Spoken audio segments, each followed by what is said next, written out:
creating new live broadcast. And we're here. Hi. How are we doing, ladies and gentlemen? How are we doing? I was gonna say, you're calling him a lady too? Plural ladies here? Yo, son. We just have one normal night. just have one normal stream for once. Never. Never. I feel like Jess likes doing that with her hair. You see that? Look at her do that. She like doing that too much. But what's up, everybody? It's the Get Back Full Show. And I'm with Jess right here to my top right. And I have Daniel over here to my top left. I'm Lewis. What's up, everybody? And we got some big things happening in the sports world, specifically UFC and NFL. I want to talk about some things in the UFC that I think are very important. Now, for like cosmetic sakes about the sport itself, they're going to be streaming on Paramount now. No more ESPN bullshit. No more ESPN Plus bullshit. Fuck that, right? Paramount Plus now. All the content. You don't gotta pay $70 for the pay-per-views. No more paying for Paramount pay-per-views. Plus. Just paying the regular streaming whatever fee it is for Paramount Plus. And the time, right? It's changed. Yes. So the time for main cards for the numbered events. So for example, UFC 324. The main card used to start at 10 p.m. on the East Coast. Now it will start at 9 p.m. on the East Coast. Mwah, mwah, mwah, mwah. Chef's kiss. I love Dana so much right now. Well, he's finally in a position to, I guess, make it as mainstream as possible. Because look, adults you're reaching are tired. They're going to bed. You need to get with the program and put your shit on at a reasonable time. Man. If you want to grow your audience. Like, a lot of these people have kids, they have work. It's hard to stay up till 2 o'clock to watch something. And like, it's for it's like mostly the East Coast and like the European side that have been clamoring for this for a long time. Because when the fight card ends, it's 2 a.m. in the morning, and some people work on Sundays. You know, even if I didn't work on Sunday, I don't want to be up until 2 fucking a.m. watching some people sport. work all day Saturday, and they're tired. Yes. And I know the European people, just people who live in London and England, they stay up till like 7 a.m. 7 a.m. How do you live? Imagine that. That's fucking criminal. You make the change. You make the adjustment. And they did. So an hour back, right? It doesn't seem like much because it's just 1 hour, but I'm telling you, that 1 hour is everything. It's everything. So I'm actually really excited for that. Then Dana went live on his fucking DSi, with the shitty quality, and announced fights. Actually, it was actually good quality because it was a commercial during one of the Thanksgiving games.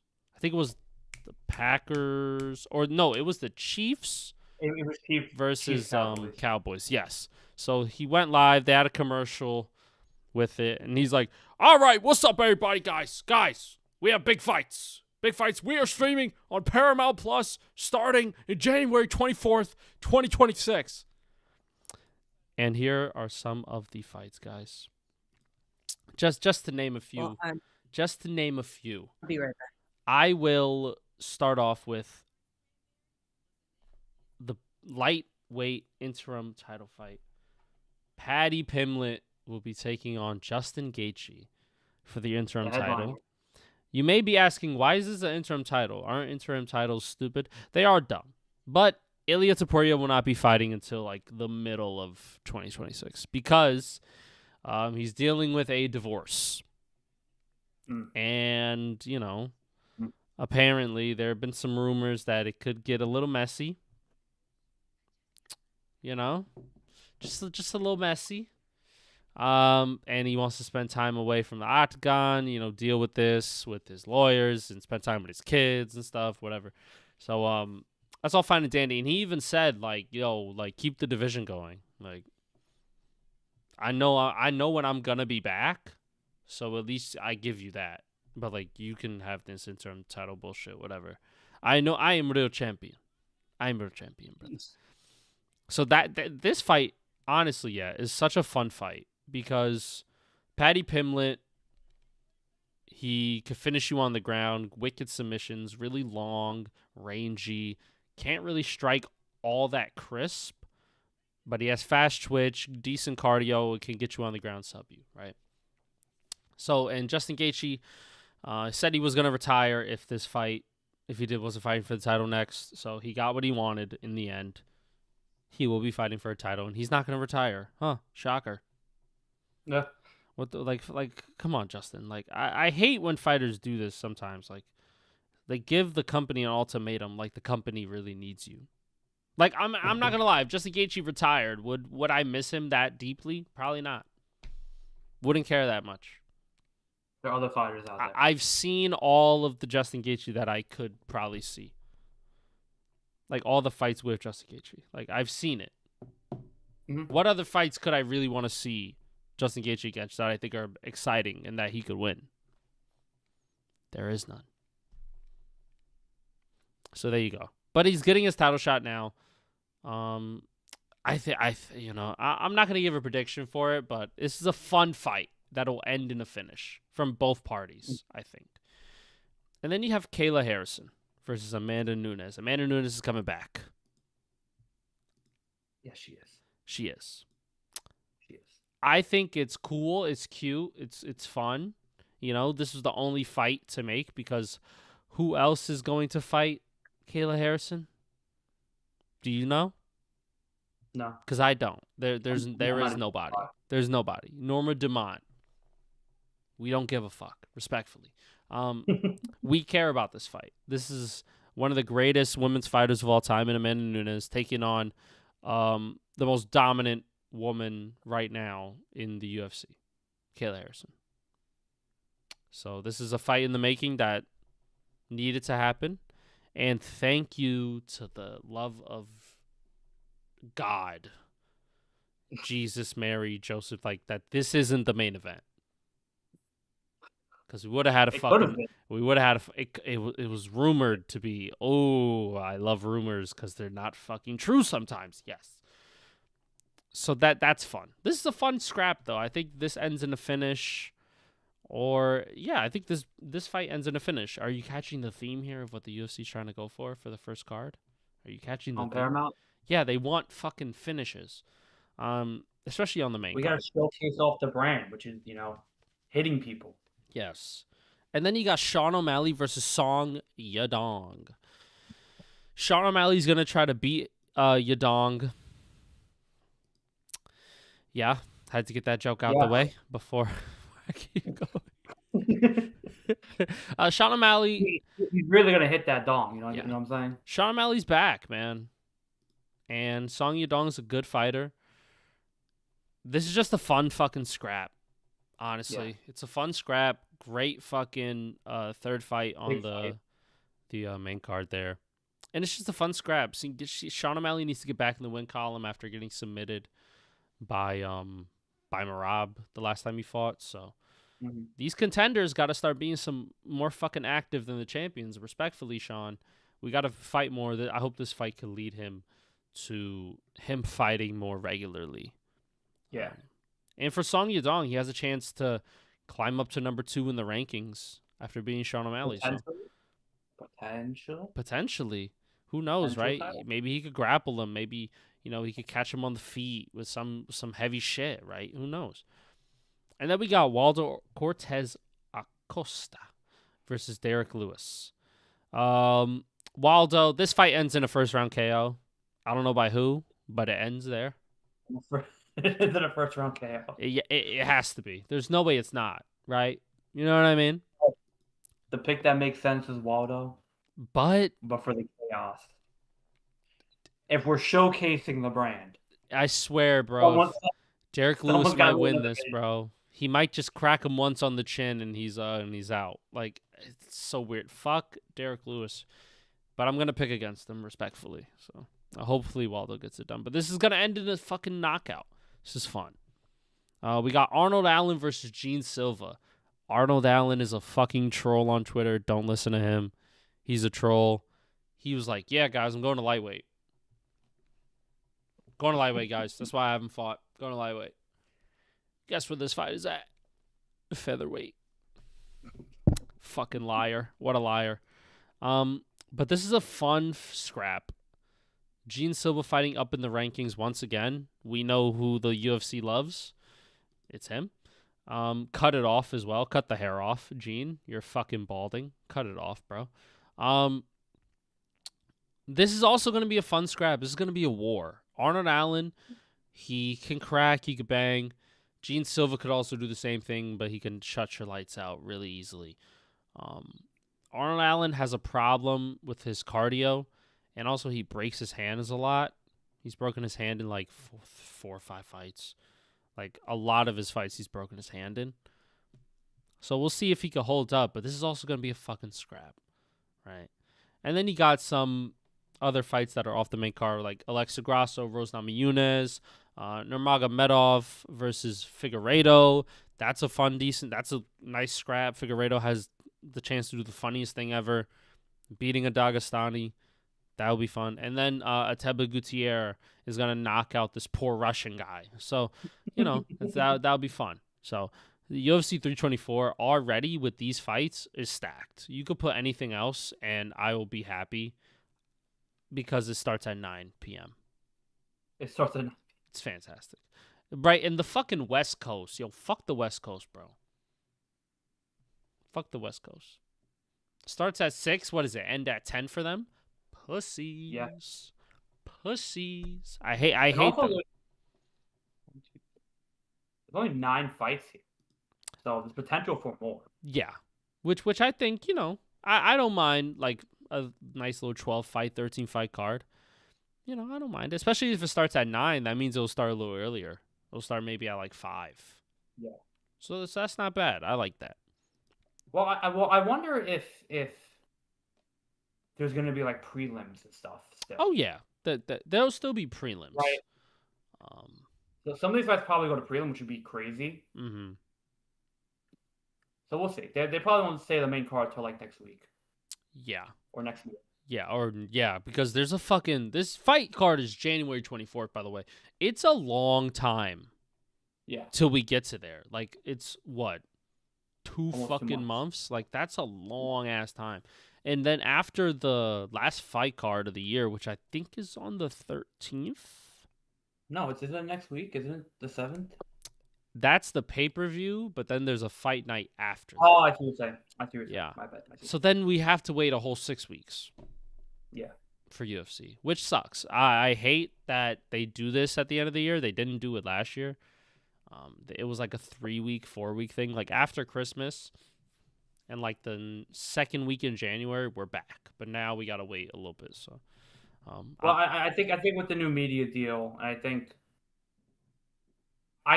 it's probably also because of the NFL and playoffs, they want to try to get rid of that competition, I guess, because they want this week to be about them and this day to be about them. Especially so in early January and towards late January too.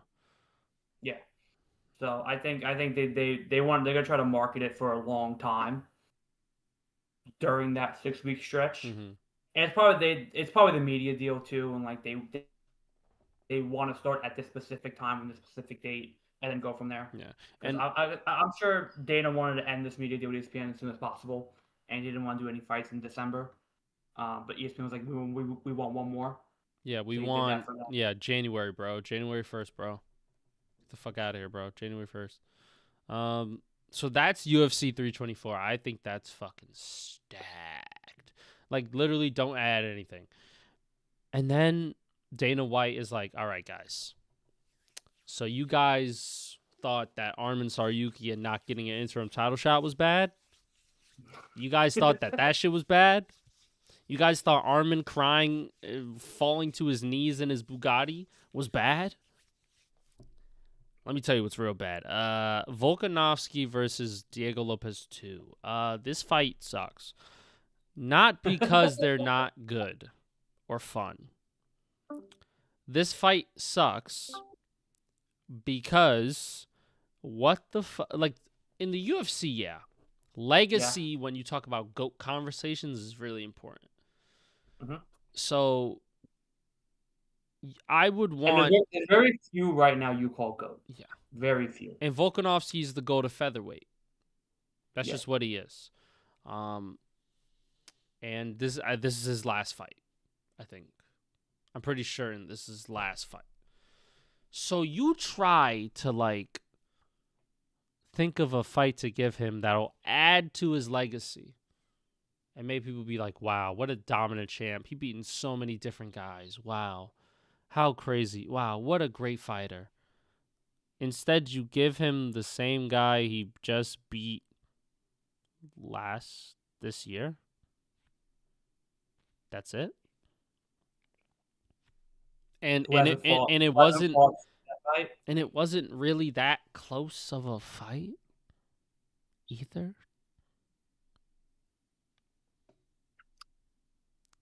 Coming off a win against Gene Silva? I don't know, Jim. I think that's some bullshit. I think this is favoritism. This is favoritism at its finest.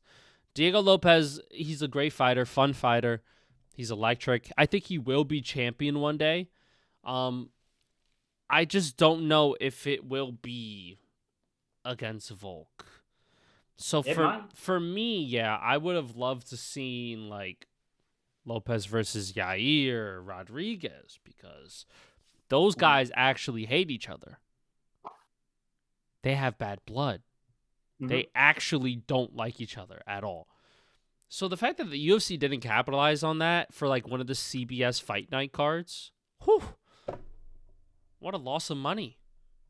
You could have put Lerone Murphy against Volk, and then it's a legacy. This guy's like undefeated, fighting Volk, a new challenger, or fucking Evloev. Mm-hmm. Get him an undefeated Russian, Dagestani, like set a narrative to make it really matter for Volk's legacy, because he's leaving after this fight. But no. Now we don't know like the extent of like, were these guys like, were they like, did they just not accept the fight? Do they need more time? Or I don't know anything about contracts. But I'm gonna tell you this right now: if Evloev is still not healthy, fuck him. Mm-hmm. And Lerone Murphy is healthy. What's the fucking problem? Some bullshit. You wanted to give it to Diego. You wanted to. And that's some bullshit. Because now I hate him. I don't want to hate him. I like him. I think he's great. He's a fun fighter. But now I hate him because it's like, you don't deserve this.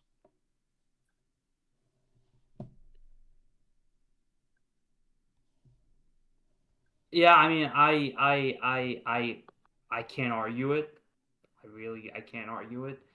The only reason I can think of is they're going for the name value of Diego Lopez right now, and it being Volk's last one, that's maybe why. But you also could have went Aljamain if you want the name value as well, I guess. That would have been nice.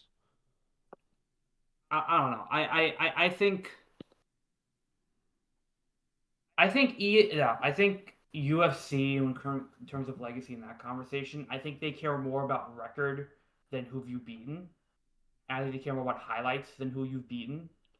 And I think Volkanovski is full of record. He has a good record and he's full of highlights. So to them, that's all that really matters to them in terms of legacy and what we remember. Yeah, I mean, I don't hate Diego Lopez. I don't. I think he's a great fighter. I think he's a future champ one day once Volk leaves, and I think he will be the best fighter in this division one day. He may win this fight too, which wouldn't be a bad prediction in my opinion. But he did not earn this at all. Not even close. He needed another top 5 fight to put that on his resume, and he just didn't do it. Yeah, I know. I pretty much agree with everything that you said. I mean, there's not much really more I can add to it than I guess legacy just comes down to your record and who you've put on your highlight reel, rather than what you've actually done and who you've actually beaten in terms of style and who you've beaten in terms of in whether in your division or not. Yeah. So because like Volkanovski's already the go to featherweight. He's potentially pushing for like top 5 ever. So the fact that you don't give him somebody who is like revered as like a really tough challenge is a disservice to him in wanting to prove that he is one of the goats of the sport. Well, I think too. I think in that regard, I think they probably, and they do this all the time with UFC too, is that in like quote unquote retirement fights, sometimes they'll give them an opponent they already beaten, or quote unquote cakewalk opponent that doesn't go out on a win. You know what I mean? Like UFC's done that before. So I don't know. I think it's a fine fight. Could have been better, yeah, for featherweight. I think it would have been better for the division for featherweight if we would have had another fight somewhere in between that. But I don't know. I think there's a lot of factors going into it. I don't think it's the worst they've ever done, but it's a disservice to the whole division and what that whole division's been doing the past couple of years. So I don't know. I feel like Leon Murphy probably earned it. Aljamain, you can make an argument for because he hasn't fought in what this fight would be like in what, March? When did Aljamain last fight? It's been a minute. It's been a minute, right? Let me see. What's his last When fight? did he last fight? I think it was summertime. It was. He beat Ortega in August. Decision Yeah. in August. Yeah. It's gonna be a minute for Aljamain, so you could have made that argument because Aljamain is probably a legend in that division as well, and that could have been a good fun fight. But I don't know. Like even like Aljo had a tough fight with Evloev. Like beat Brian Ortega. Like why not? Aljo, I think he's like what, number 5 in the division. Like, you could have made the argument, right? And he's the one of the goats of bantamweight too. Like after Merab took, like Aljamain was on his way if he stayed at bantamweight to becoming the goat of bantamweight. But then he decided to go up to let Merab just chew on legacy and just become the goat of bantamweight. Why not give him that legacy fight? Like this is like, I don't know. This is just, to me, it screams favoritism, but I don't know. It wouldn't be the first time UFC do this. You know what I mean? No, it is not. And it won't be the last. It's not going to be the last. Yep. Yeah. Well, that's going to do it for the UFC segment there. I mean, these are just phenomenal fights. Just great fights. I'm so pumped. There's going to be a long break before UFC is talked about again, pretty much on this channel. So the fact that I love the fight announcements, I love the Paramount deal, I love everything that's going on with it. So I'm pumped, I'm stoked, I'm excited. So yeah. So next week we'll talk about, or throughout the week we'll talk about 323, but on the main show we'll talk about it next week. Yeah. Because 323 is also pretty fucking crazy. Yes. They got some good fights. Pantoja. Imagine Pantoja loses. Like that would just be sad. I don't know, man. Van. I don't know, man. He might tank his he might just shuck him off the fuck off my leg. Ba ba ba ba ba ba, body shot. Ba ba ba. Oh, I forgot Marvin Vettori's on this card. Oh my god, why? Italiano. I'm Marvin Vettori. Oh. Oh. Well, he's a favorite too. Oh no. They got some fucking really good fights on here too. Early prelims, Marvin Vettori. Wow. Wow. No, that makes sense.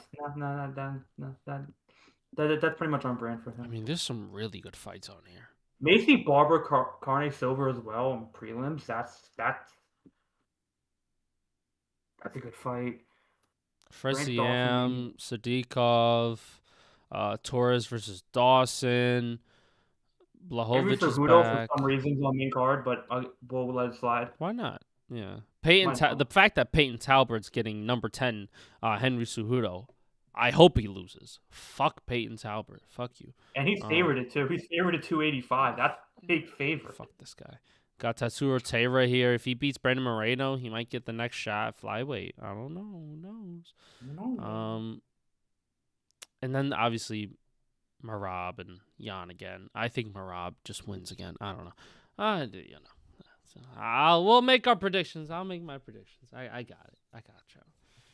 But that's gonna do it. Now it's time to get into football. Over the week, we had Thanksgiving. And obviously on Thanksgiving, it's food, family, and football. The 3 Fs.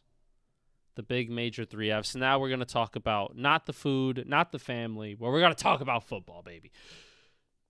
I just want to discuss, I think, the game that kind of, well, to some of us, right, we wanted this team to lose, but they almost came back and won.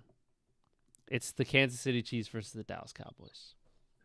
Now, Daniel, you picked the Cowboys to win, right? Yes, sir. Yes, he fucking did. Yes, Daniel is a G. He deserves all the credit. Shout out to Daniel. You picked the Cowboys, and they got it done. America's team for a reason. Just saying. Yeah. Why did you pick them? I forgot why you picked them. I liked their offense, how they came back against the Eagles. I thought that showed me a lot. I wasn't in love with this Chief offense going into this game. I didn't like. I think the Chief team's been struggling offensively, and they continued that. And I just thought the Cowboys had enough offensively to offset the Chiefs defensively. It was gonna be a matter of the Dallas Cowboys can get a stop here and there, and they did.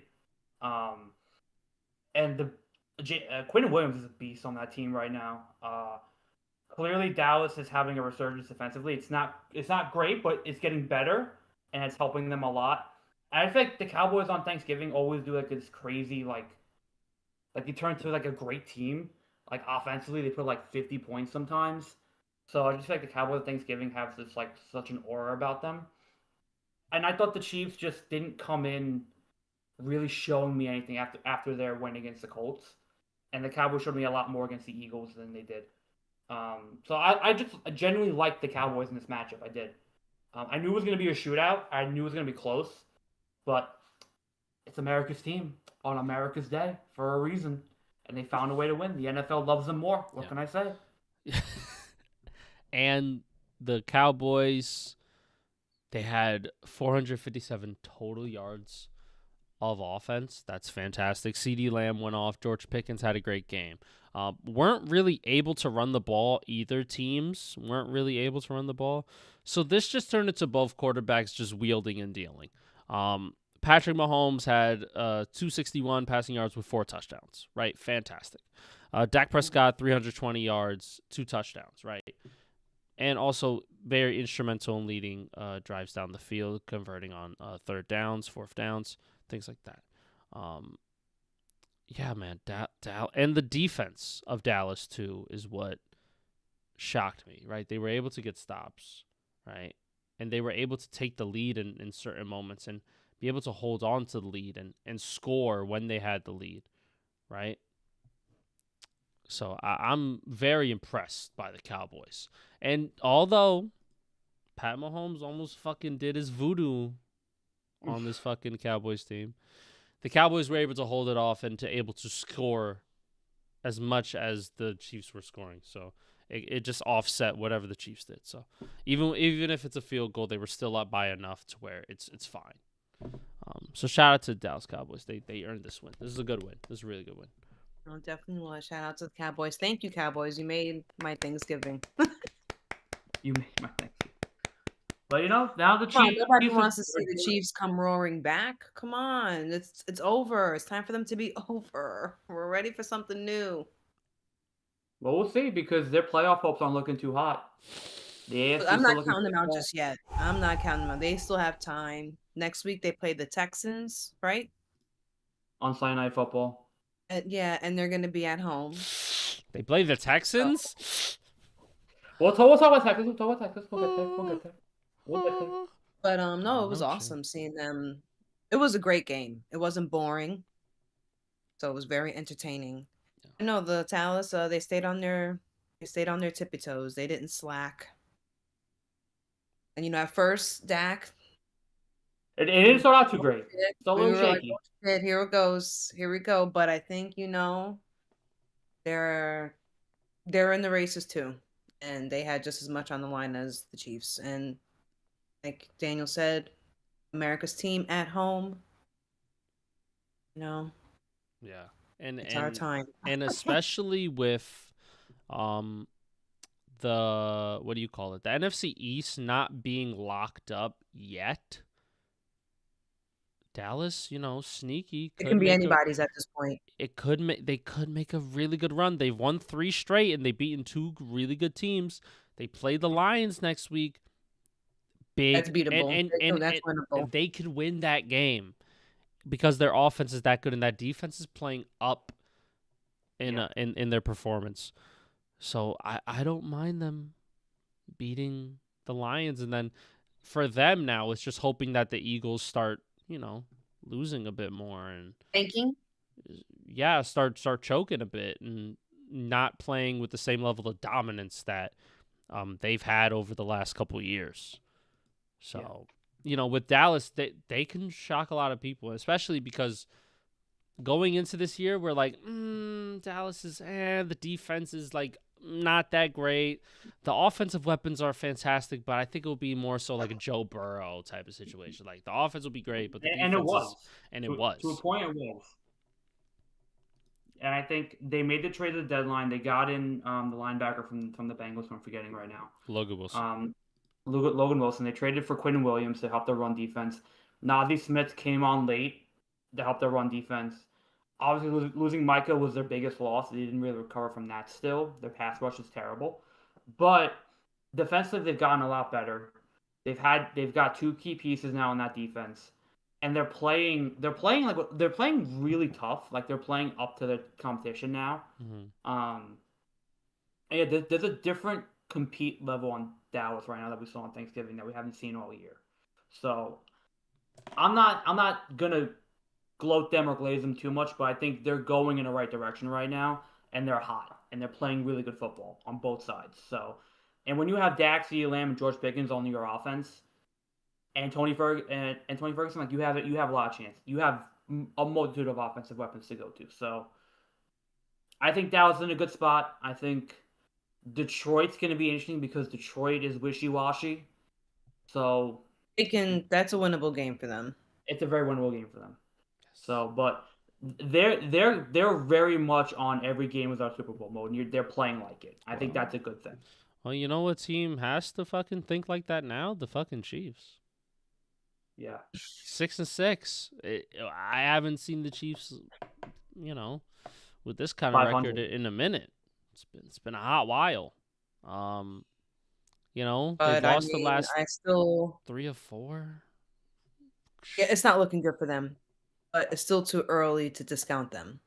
So I feel like I don't know, Jim. The rest of their schedule, it all depends on, to be honest, their morale. And if they can do something to help Patrick instead of him just being a one-man show, because even though he's a one-man show, now they're not winning. So it's a little because I don't even think they do have a right to be worried, but then it's like I would not be surprised if they pull one out the ass, I don't know, man. I think because the fucking offense of the Chiefs is still really good, right? You have Rashee Rice, you have Worthy, you have Kelsey, you have Pat Mahomes, obviously, right? The running game, right, could be a bit better. Kareem Hunt's obviously not that great. He's fine, but you would want a better option. I just think these other teams are they're playing good too. I don't even think it's a knock on the Chiefs. I just think the Chiefs are just running into teams who are also good. They've improved. Yeah. I think the AFC is such a much better conference than it was, 2-3 years ago. And I think 2-3 years ago, I probably see the Chiefs have a good shot to make the playoffs. I can't say that this year. There's a lot of good teams in the AFC that are ahead of them, and that are probably better than them. It's just just you roll your eyes, but when you're looking at a wild card of Buffalo, I know. Pittsburgh, Baltimore, and the Chargers, and then arguably up behind them, you also have the Bengals breathing down their necks that are coming. But we've seen the Chiefs beat these playoff teams. The Bills, they beat the Bengals.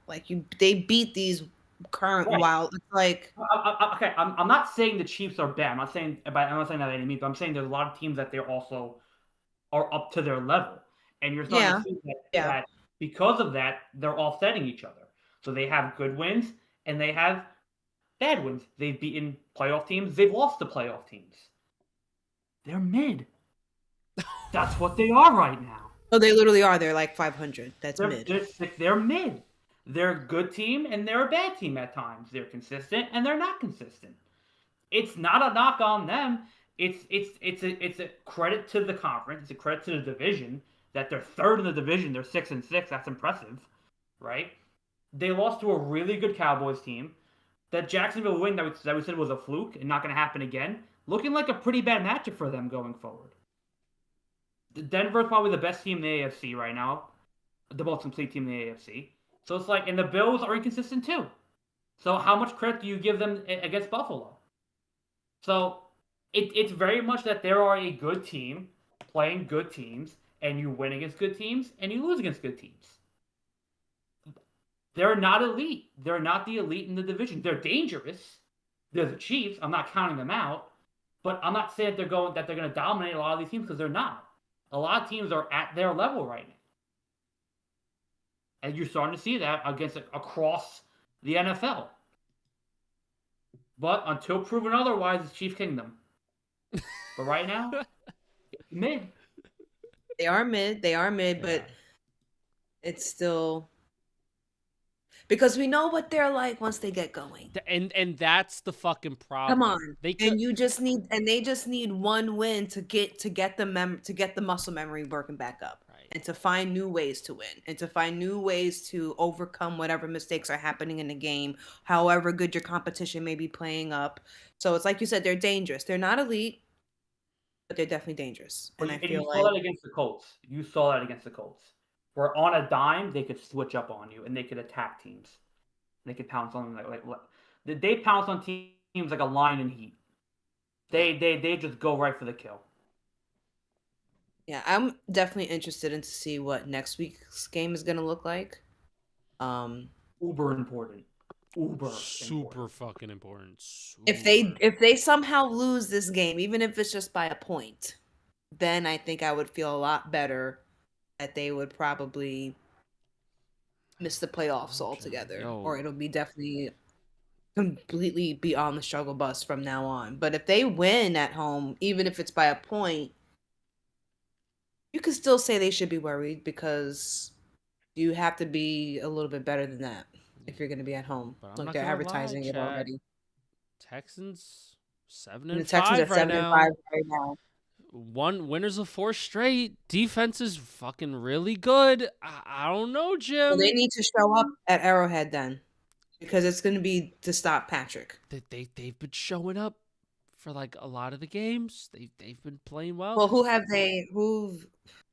Colts, I don't Bills, lost by 3 to the Broncos, beat the 49ers, lost by 8 points to the Seahawks, beat the Ravens, destroyed them. Early season, they were 0-3. Okay. I think that was with Lamar, actually. They fucking smacked them. Let's talk about Texans Colts real quick, because we're going to go on this tangent. The Texans have a I'm not saying this lightly, a Super Bowl caliber defense. That's how good this defense is. It's Super Bowl caliber. Yes. It's up there with the Broncos. It's up there. It's not even up there with the Patriots. It's better than the Patriot defense. It's so good. If they had this offense to begin the year, they might be first in the conference right now. If C.J. Stroud had Nico Collins and another receiver to start the year, they might be first in the conference. Shout out to Nico. He did excellent today. Son, if C.J. Stroud had an O-line. If C.J. Stroud had an O-line. Oh, my gosh. They'd be a 10-win team. the Colts wouldn't exist. The Colts would be third in their division. By the way, that division is cooking. Yo, they're cooking right now. Look at that division. And also, Jacksonville's #1 right now. Which is crazy. That division. So you have to insane. Jackson, Duval, y'all. It's fun. I would say there's a lot of fun things happening. Duval. There's a lot of surprises here and there. I mean, like who would have thought? Who would have thunk it? Who would have thunk it? But I do think this Texans team, I don't know, like they showed out against the Colts. The Colts really did not look impressive today again. Daniel Jones had a great pass for a touchdown to Adrian Pierce, but other than that, really wasn't much offensively. They stopped Jonathan Taylor again, so it's like I told you. I think from here on out, Colts. fraudulent. No, I don't think the Colts are fraudulent. Yeah, I wouldn't. Like, well, I could be wrong. I just feel like maybe we're starting to see that maybe. Yeah, they played well this season, and they surprised everyone, but I'm not gonna lie, yo. And it's Daniel Jones, and we'll just keep seeing. Like, they lost last week, and they lost this week. Not the time to start losing back-to-back games here. I'm gonna just say it, yo. They have some fucking really good wins, right? But they've smashed the Raiders, Cardinals, Titans twice, Dolphins. Like, there's a lot of teams who are shit. Yeah, shit. A lot of shit. So when they actually play some decent comp, they struggle. Struggle against the Broncos week 2. Week 4, struggled against the Rams. Lost that one. They probably could have won that if Adonai Mitchell was more of a smart person. They probably could have won that one. But they didn't. Lost to the Steelers. Committed 5 turnovers. Then lost to the Chiefs. It's a close loss. Played well still. You know what? Fine. Close loss. It's the Chiefs, right? We respect the Chiefs a lot. We'll give them that. Lose to the Texans. Texans are hot right now, but if we have playoff aspirations, that's a game you got to win. But then also, you know what I'm gonna say. You know what? Daniel Jones does have like a fucking fractured fibula. I don't know why he's even playing. So honestly, yeah, they fucking would have got smacked up more if Anthony Richardson was playing. So the fact that they were even close in this game, kind of nice. And Daniel Jones didn't play all that bad. He played pretty well. Look, I'm not saying that they're bad. I'm just saying I don't think they're going to go far. They're not as potent right now as they once were. Right? These last couple weeks have kind of taken the wind out of their sails. They also lost Sauce Gardner today to an Achilles injury. Oh, I missed that. Yeah. Now they don't know. He's saying it's not as bad as they think it is, but it's still pretty bad. Oh no. So I still love Sauce. Colts Gardner doesn't think he has Achilles injury. He's okay. What do they think he has? They think it's a calf injury. It's a calf Achilles. He didn't get hit. But remember when Tyrese Halliburton popped his Achilles? So is he going to be out for a season or not? He don't think so. We don't know. They don't think so. I think it's like a strain. I hope it's not an Achilles. That's terrible. This is terrible. This is what he said. They felt like I got shot in the calf. That's what it felt like.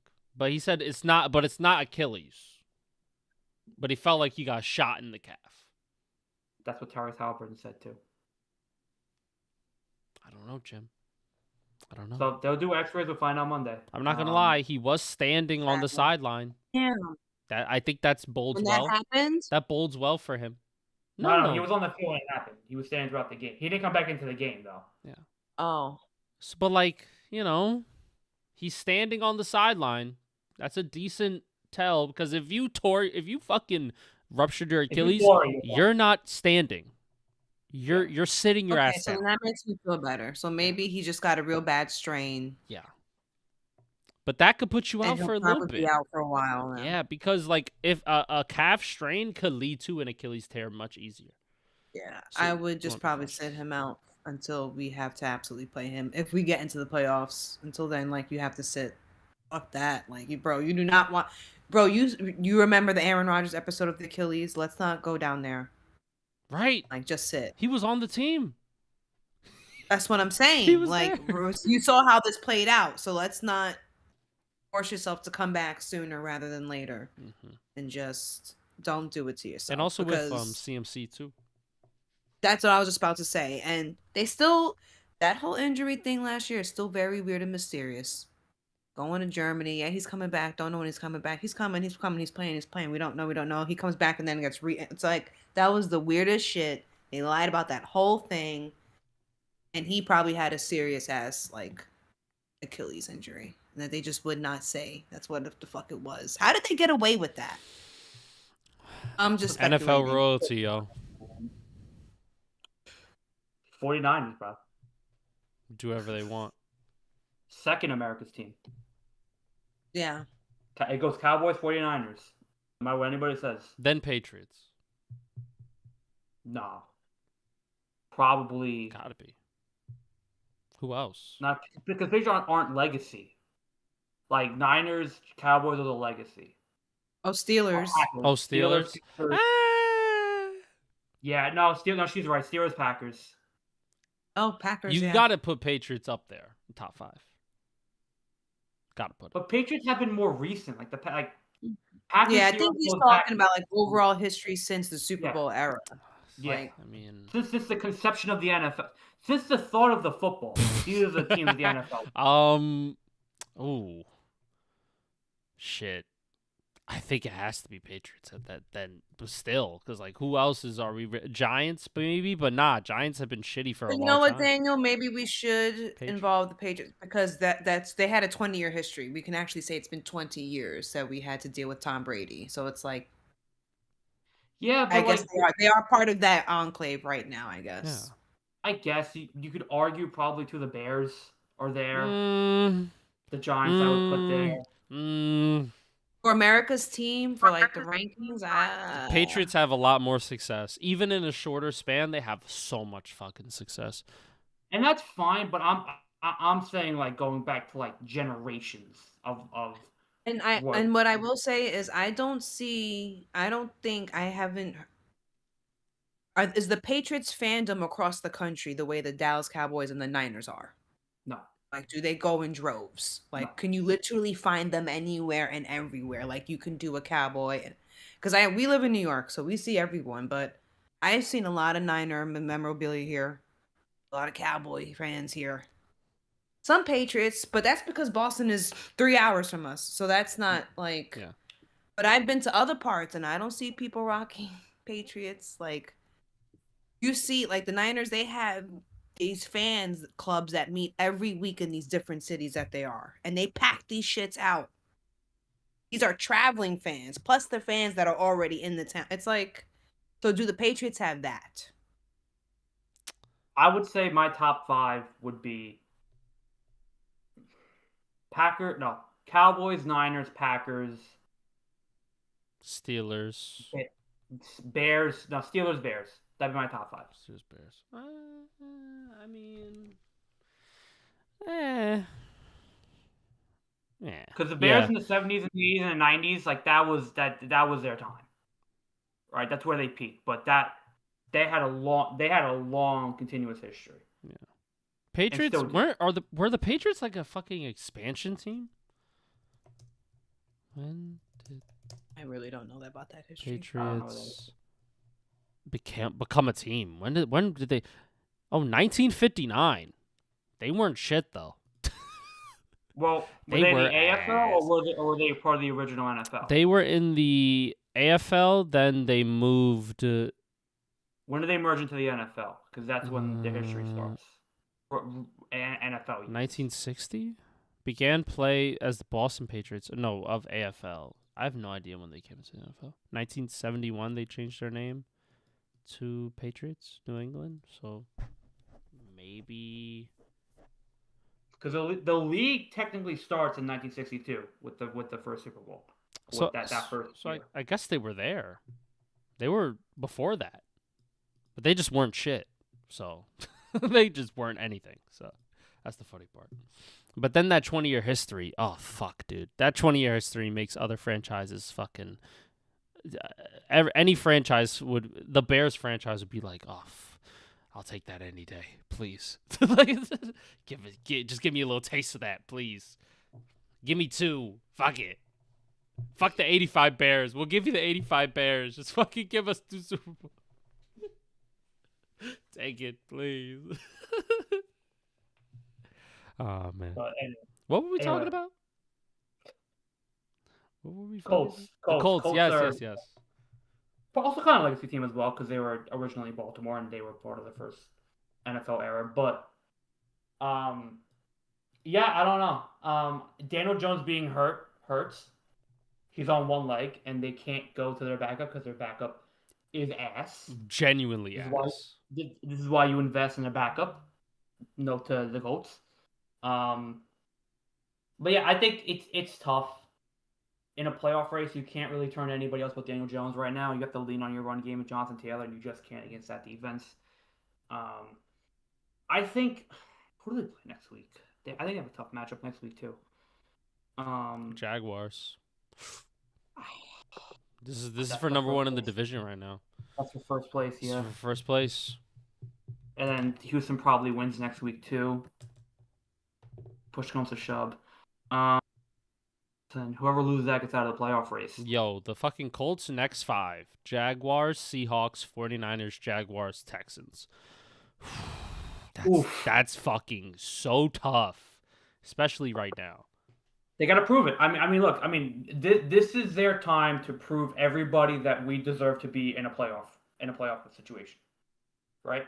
It's either they're gonna sink or they're gonna swim, right? So this is their moment. They have to try to at least take 4 out of 1 or 3 out of 2. You have to, if you want to be considered an elite upper echelon team in the NFL, you have to take some of these games. Mm-hmm. You have to. Yeah. Otherwise, you're a pillow lion, whatever that saying is. You're a sheep in a wolf clothing. You know what I mean? So I don't know. They have to kind of show how good they can be right now. It's 2 tough games. It doesn't discredit their whole year, but we're getting to that point where, Jim, you got to win some games. Now, Jim, it's time to win some games here. So we'll see. Yeah. Are they gonna collapse like the Eagles did a couple years back? I don't know. Probably. Like, these are tough as like the Jaguars, and they play them twice.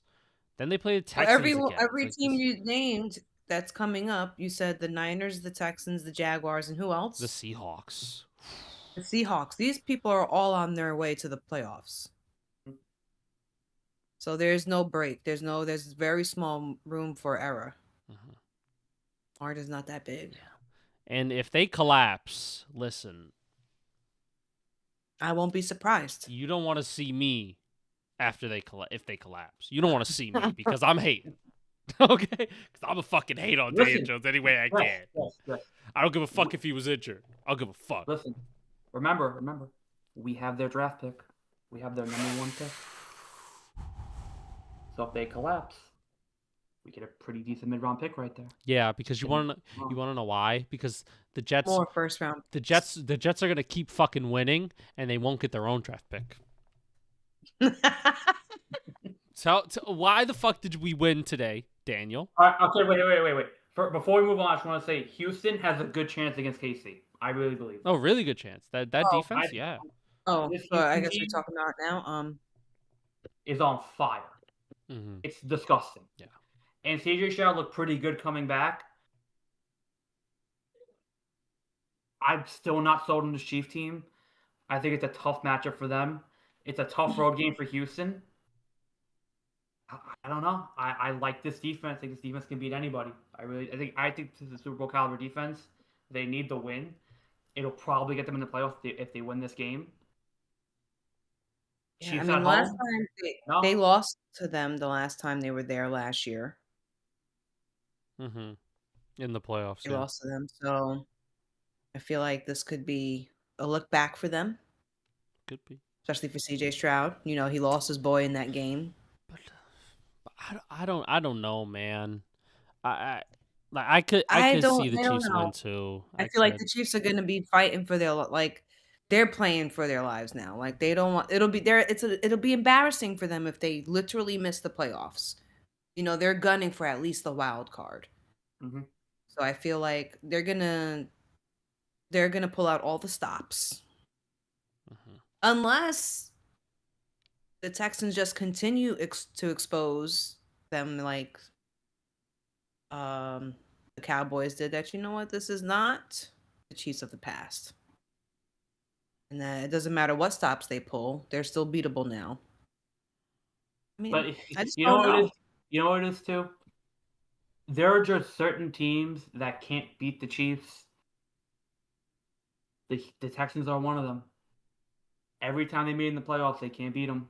Every time they play in regular season, remember they embarrassed them on Christmas last year. You don't remember that? So, was it Christmas? They lost bad to the Chiefs on a holiday. What the Steelers? I don't remember. But Wasn't that the they game I was just talking about that the guy got injured? Who was the got injured? that was a Oh, playoff game. that was Tank Dell. Yeah, Tank Yeah, Dell Tank got hurt. Dell. Okay, that was a playoff game. Mm-hmm. Okay, I thought that was a regular season. Okay, that was a But playoff game. CJ Stroud kind of struggles against the Chiefs. Kind of struggles. So it may be time for him to exercise his demons. Maybe that's the theme of the year. We're exercising our chief demons right now. So maybe CJ's turn. I feel like I don't know how,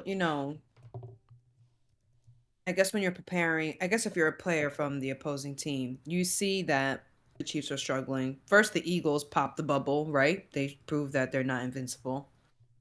And then you see these other teams shitting on their season. So it's like they're humanized now, at most, at best. So it's like, Yeah. You've played them before, you lost to them before. Mm-hmm. I mean, now you can like literally make a name for yourself in this game right here. But you want to know? Do we want to talk about the Jets right now, or do we want to? We can get back to the Jets. I was only able to watch like the first 10 fucking minutes of that game because I had to go out, and so I had to miss it. But I missed it too. I was too busy watching Colts versus Texans. So objectively a better game. So I'll take it. But I want to touch on a game that happened on Thanksgiving. And it was the game that I picked, the only game that I picked correctly. Bengals versus Ravens. You chose the Ravens. I chose the Bengals. No, you didn't. I did. I have it written down. You didn't. I did though. I did. I said the Bengals. I said the Bengals will have enough juice and they will beat the Ravens. I did. Daniel, did I remember that? He did say the Bengals. He did.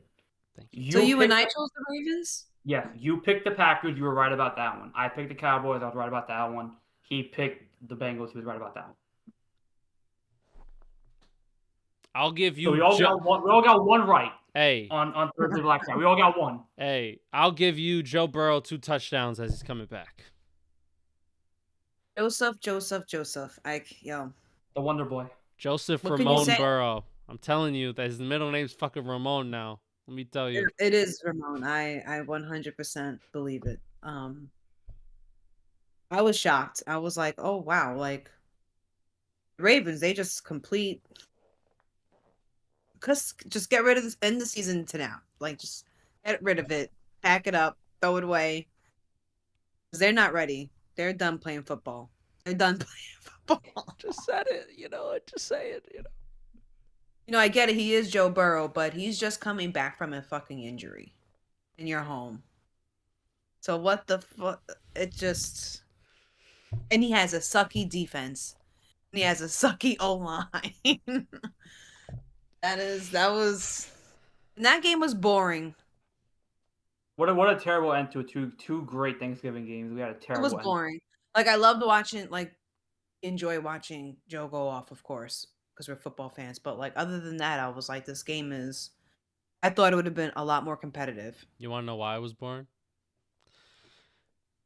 Because the Ravens are butt cheeks. That's why I was boring, because they were getting dominated by a Bengals defense who's been playing better. Still shit.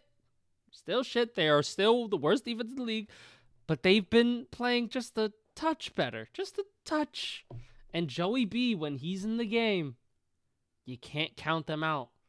And I banked on that, really. I was like, Joey B, fuck it. They would not let this fucking... The NFL gods would not let this happen. Joe Burrow has to win this game. And he did. And Lamar fucking fumbling, throwing picks. Like, just saying, guys. Like, just saying. You know, Joey B. Is Lamar falling off? Or was he just having a bad year? Just a bad game. I think he's having a bad year. No, how is he having a bad year? He was injured for most of it. That's not bad? No, God, he can't help it. What do you want him to do? But what I'm saying is it's not a favorable season for him. So it's not a good season. Guys. It's just not his season. Guys, yes, he was injured, and when he's playing, he's making mistakes. It's not his season. Guys. He has 15 touchdowns and 4 interceptions, and he's only played how many games? Yeah, I know that, but they're still... Listen. The team is disappointing, not him. They should have won. The team is disappointing. The Ravens as a team are disappointing. Okay, well, then maybe that's fair, but the thing is, he's on the fucking Ravens, so it's everyone's that is true. fair share here. I mean, it's just not their season. They're not going nowhere. And where if they do make it... But they're still winning their division, so they are going somewhere if they could just be better than if they make it to if they get to the playoffs, they're gonna be out first game. They're not ready for that. I don't know. I might turn into Cam Newton. Oh, I think I'll take Lamar Jackson over anybody. Let's play one of our favorite games on the show. Who would they play if the season ended today? Yes. They would have to play at home. They'd be at home because they win the division. That's They'd be a 4th seed. So far. They would play the Los Angeles Chargers in the first round. Oh, they beat them. Unfortunately, they now beat hypothetically, LA might not have Justin Herbert. Justin Herbert fractured his hand. He needs surgery. Maybe. Oh God! They're trying to determine the severity. I think Dak already had his bye because Justin is on my fucking team. God damn it! Hope you feel better. They would play right now. They play the Chargers. The Colts also have 8 wins, and Buffalo has 8 wins, and Houston has 7 wins. So it would be between one of those 4 teams. So it would either be Chargers, Colts, Bills, or Texans. Are they beating any of those teams? Thoughts? Chargers, Colts, Bills, or Texans? Who? Ravens? Yeah. They could beat the Chargers. You beat the Chargers. I don't know about Colts. So they win 1 playoff game. Yeah. I think they're only winning 1 playoff game, no matter when they. Yeah. Because they will be home, so I think they've lost at home before. Yeah, but in the playoff game, I like Lamar. Hypothetical, because Lamar. If they might not even win the division because there's a certain quarterback back. I'm not gonna lie, yo. Wait. Oh, Joe B. Man, stop. Listen, Jim. No. They're 2 games back of first place. Stop. That division is fucking terrible. Look, I thought I was delusional for picking the Bengals last week to win. This is more delusional. I'm just saying. I'm not counting them out. That's crazy. No, count them out. It's over for the Bengals too. Count them out. Stop. They would have to win every single fucking game. And then they also need the Ravens to lose almost every single game. Yeah, I don't. What's their schedule? The Ravens schedule? And the reason why I can't count the Bengals even though they have Joe, because even when Joe's playing excellent, they have lost. So it's like you can't even rely on the fact that Joe is playing. They're literally playing Bills, Ravens, Dolphins, Cardinals, Browns. All very winnable. I don't know. All very winnable. I don't know. All very winnable. All very winnable. Tell me I'm not wrong. You know Tell me what? I'm not wrong. You do have a point, but I don't think They are winnable. But I don't. They're just not going to win them.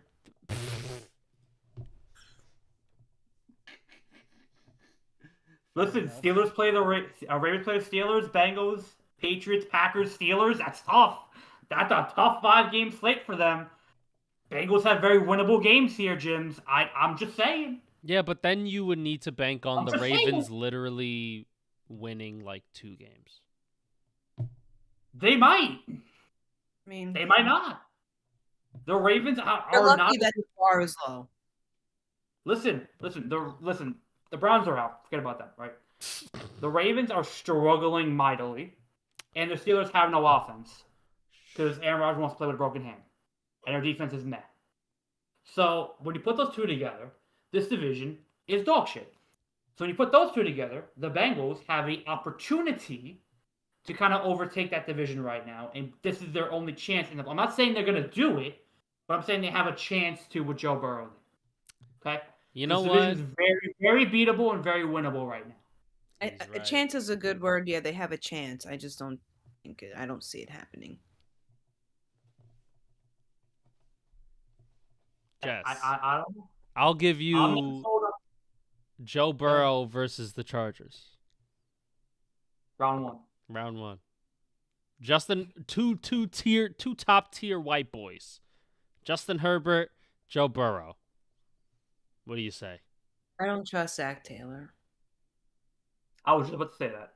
I was just about to bring that up. I think the Chargers got the better coach. Fair enough. Bengals got the better QB. Chargers got the better coach. Fair enough. But they fucking won on Thanksgiving, and I was correct, so I'm gonna boast about it. They did, and pretty handedly, and congrats. And they beat Buffalo. Though that's your opinion. Of they can actually win the division. It'll sway me a bit more. It'll sway me, yeah. My like, what do you call it? My brain likelihood for it happening will go up. So I'll be like, oh, okay. I'll get more confident in what you're saying. Yeah. And they beat the Ravens the following week. Then we're more confident. I don't know. And then guess what? We're tied for first in the division. But then you're banking on the fucking Bengals. Like, you're banking on the. Then they play the Dolphins, Cardinals, and whatever shitty team they play else. But then end the year. You know what he is? He's banking on the Ravens not winning against the Steelers next week. Because the Steelers are hot dog shit. They are, and they lost today. And let's talk about it. Bills destroyed them, cracked them, broke them. James Cook did everything. I'm not gonna lie, yo. When your top receiving threat is 6'7" tight end, with 45 receiving yards and 2 catches, yeah, this offense is booty butt cheeks, and it's everybody. It's everyone. And isn't Aaron Rodgers injured? Yeah, he is hurt. Isn't he still injured? His hand. He's back, but isn't he hurt? He played the first half, and then he got benched for Mason Rudolph. No. He played the full game, got benched in the last drive because they were already losing. Oh, did he? Yes. He played the full game. He was just asked the entire game. So that's why you probably didn't notice he was there, because it was the same shit. Terrible. Yeah, I mean, when Bills went up like 26-7. Yeah. I stopped watching. That was it. Respectfully. Yeah, that's it. So, Josh Allen looked good. He looked fine. Not really that impressive of a stat line. James Cook did everything in this game. And the Bills won. Just like they do. They always typically tend to beat the Steelers, don't they? Last couple of times in the playoffs, wild card just smacked them up. Grab him by the scruff of the neck and beep, beep, beep, beep, beep, beep, beep. You know what I mean? The Steelers need we don't know what they need. They need an overhaul of this entire offense. This offense is absolute dog shit. Yeah, me and Luke was talking about before we started the show. This offense has been ass for years. And I brought up the point where it's like, if they don't make the playoffs, I could see them potentially trading up for a top pick in the draft to get a quarterback. They don't have a top pick in the draft because they traded the first round pick for DK Metcalf. Mm-hmm. Or one of their top picks for DK Metcalf. So they may not be able to move up in the draft to draft a quarterback. So I don't know. They're gonna have to get back Justin Fields. Yo, I was talking about this. I'm like, who would they bring in to like revitalize this offense? First off, they don't just need a new quarterback; they need a whole new wide receiver group. DK Metcalf is cool; he could stay, but and offensive play calling. I don't know what the fuck they're doing. We're running 3 tight end sets, and we're only throwing to tight ends. Like I feel like this offense just isn't. The play calling itself and the way it's constructed is just not good for long-term success because you have a 41-year-old quarterback and 3 good tight ends. You probably need to fucking get a better wide receiver too, a better running back, and all this stuff because they can make plays, but it's like, it's you're just not there right now with this talent. Like you're just not going anywhere. So for me, if I'm the Steelers organization, they won't do it. I overhaul everything. I get rid of all the coaches. That includes Tomlin. That includes the OC, DC. I get rid of everybody. The defense could stay.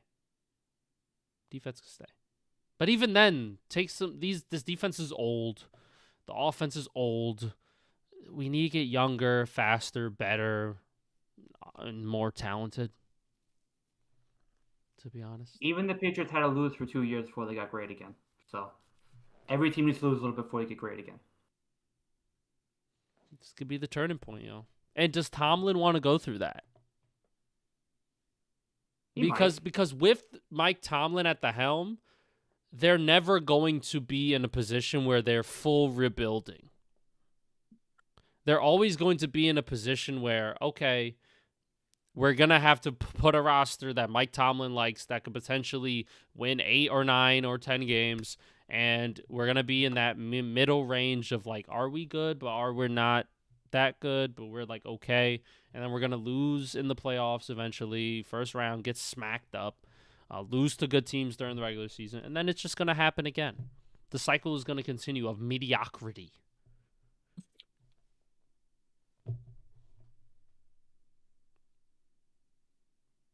I think Mike Tomlin, if given the choice, he would stay with Pittsburgh.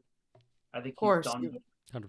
He's done what he's done there. So I don't think they fire him. I think he will stay if they want to rebuild. But the thing is, like, you have to commit to it, right? You have to get rid of all your pieces. You have to go completely young, really trade your best assets for draft picks. That includes that includes TJ Watt. That includes, many of your defensive players. That includes probably Cameron Hayward, getting rid of your old guard. And I just feel like Pittsburgh and their owners, for whatever reason, always feel like they have a chance. And they're not wrong because they're always a playoff team. So, they always feel like they're going to make the playoffs. So, they're not wrong there. But I feel like I'm with Lewis. I think it's that time. Every team has their time. It's just that time. But it's going to have to be a total commitment from everybody involved. And I just don't see that. Mm-hmm. I just don't. Yep. Not with Tomlin, not with their ownership, not with their players there right now. Mm-hmm. I think you need to completely rechange your mindset to do that. And I don't see them doing that. Yep. I 100% agree. They're too stuck in their ways now. And like Mike Tomlin has been like the real big constant in that locker room, and getting rid of him, like a lot of these older like organizations who've been around a long time, who have like tradition and all these like have been here for so long, they have a certain way of doing things and they have a certain mind frame of how they think.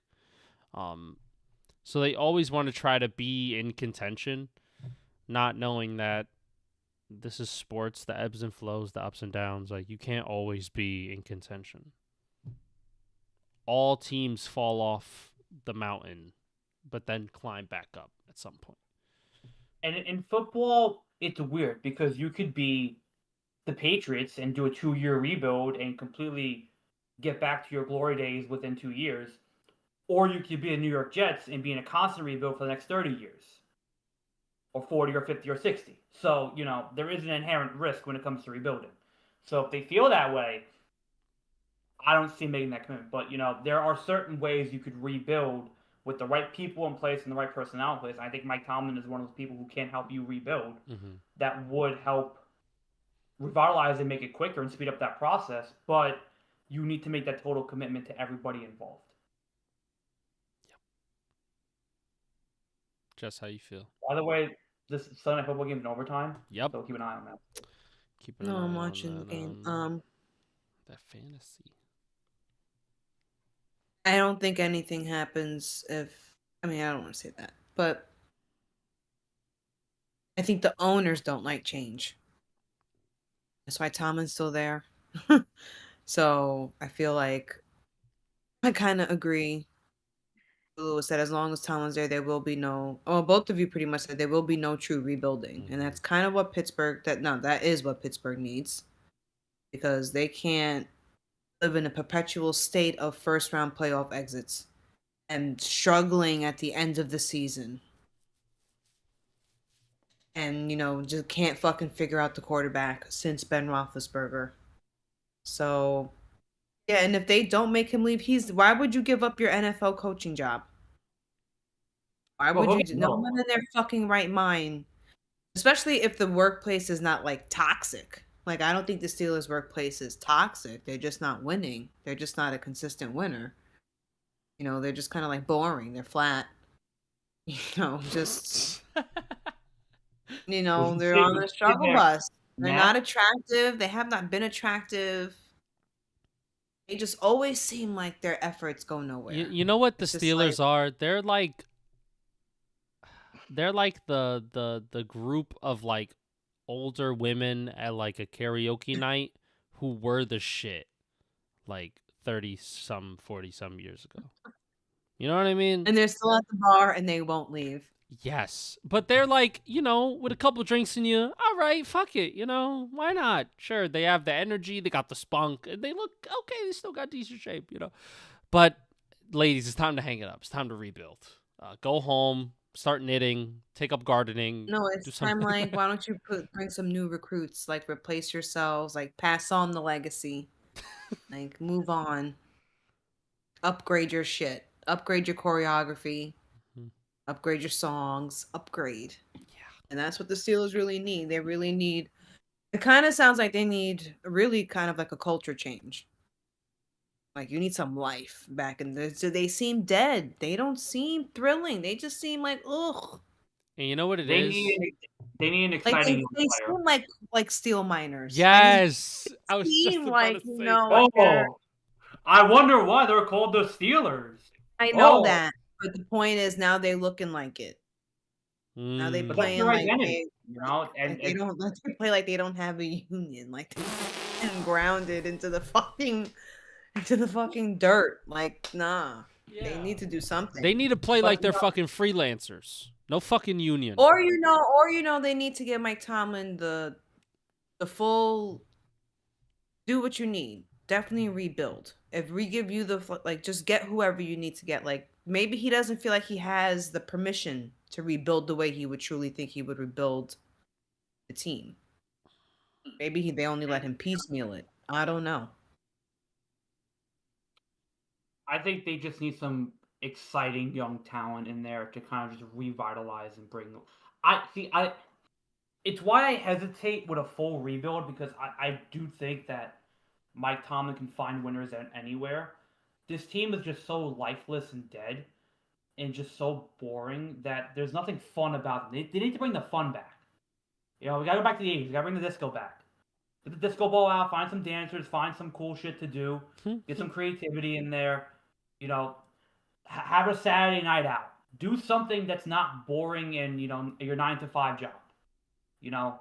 If we're going off that route. It's why I don't think a total rebuild would be necessary, but finding that young, exciting talent and not letting him, kind of fall under the Steelers, culture of, you show up, you do your job, we'll go 9-8, and we'll win.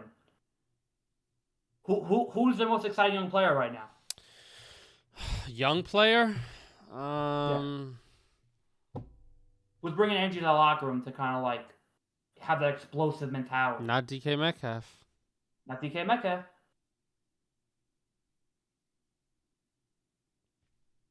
There's nobody. There you go. There's nobody.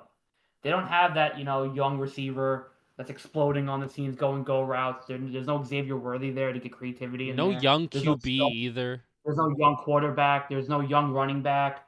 There's no star young cornerback. It's just a bunch of guys going to work. And they're good at their job. But it's just they're typing on a computer for 5 hours. They're really a union. Wow. They do the bare minimum. And then when it's time to do something else, they're like, we'll just leave. Don't we talk about union, okay? Don't talk down on unions. Yeah, They're I'm the not. reasons why we have Saturdays and Sundays off. I'm not mad about a union, but I'm just saying the Steelers act moving like one. They moving like they get Sundays and Saturdays off because they don't win on those days when it fucking matters. Listen. Sometimes we may take a 4-hour lunch, and that's okay. Maybe we'll work for 2 hours, take a 4-hour lunch, come back, work for another hour. We'll go 98. Maybe overtime. Maybe we'll just get the overtime to get the overtime, and then we'll leave after the overtime. Yeah.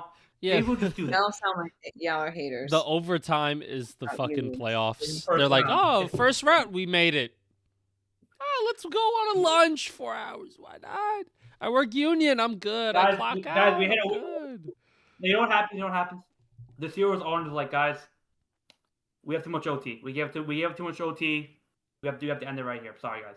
No more OT to give us. Okay, no more OT. We're packing it up. Yeah, you just gotta end their overtime privileges, and I think the Steelers would fucking rebuild so quickly. They'll be like, fuck, God, I gotta quit. Man. Marcus Mariota's cooking right now. Steelers fans, let us know. Yes. What do you want to do? Yo, Steelers fans. What do you want to do? I need you to fucking comment down below. What do you want?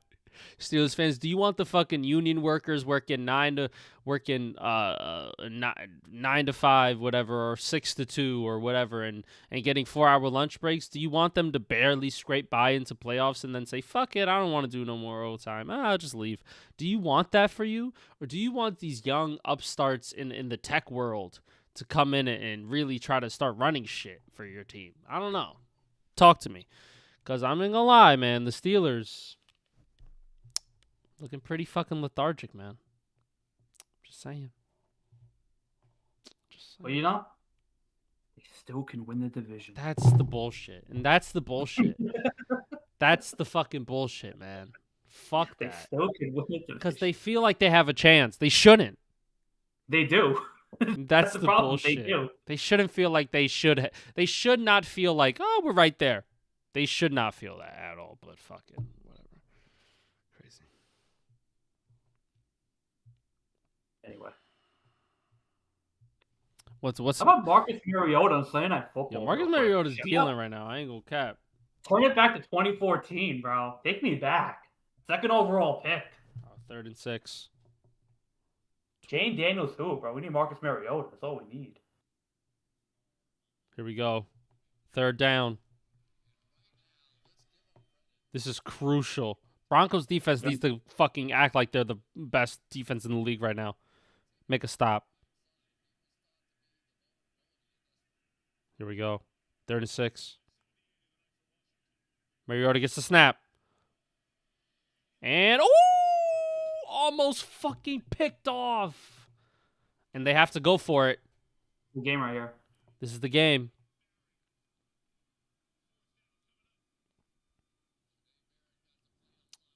And also, the Broncos scored fucking immediately as well. Immediately. So shout out to Bo Nix and that offense. They came up the new overtime rule? Game would have been over? I love the new overtime rule. It's fucking fantastic. Game would have been over? Keep it going. Keep it going, man. Keep it going. Here we go. 4th and 6. Debo in motion. Mariota gets the snap. Looking. And he's picked picked off! And the There's a fucking flag. Broncos. Oh, there's a a flag. flag. Oh, no. No way. End the game right now. End it.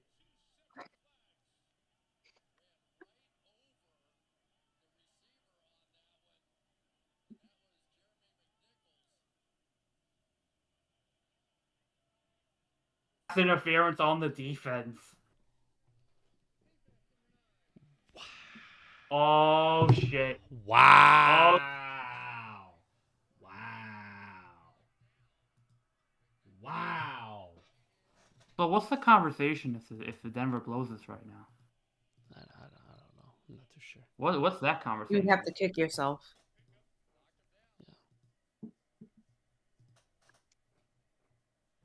If Denver loses, they hypothetically give first place to New England. Because respect to the Giants. Respect to the Giants. I love them. We're not winning. They're my boys' team. Yeah. Respect. I'm not. We're not winning, guys. Come on. We're just not winning. All right, here he comes. 1st and 10. Mariota, please choke. I have Denver's defense in fantasy, please. Please, Denver, please. How much you up by? Because you've been talking about Denver defense. I'm not up by much against Meredith, so I need Denver defense to do anything. I have a 60. You're up by 30. What are you on about? I have a 60. She has 2 players. She has a tight end and a kicker, It's bro. not Theo Johnson. Come on. Yo, Theo Johnson, bro. his last game had 26, bro. Had 26, bro. Stop. He had 26. He had 3 catches, 77 yards, bro. He could cook, bro. Stop. This run goes nowhere. Get fucking stuffed like a Thanksgiving turkey.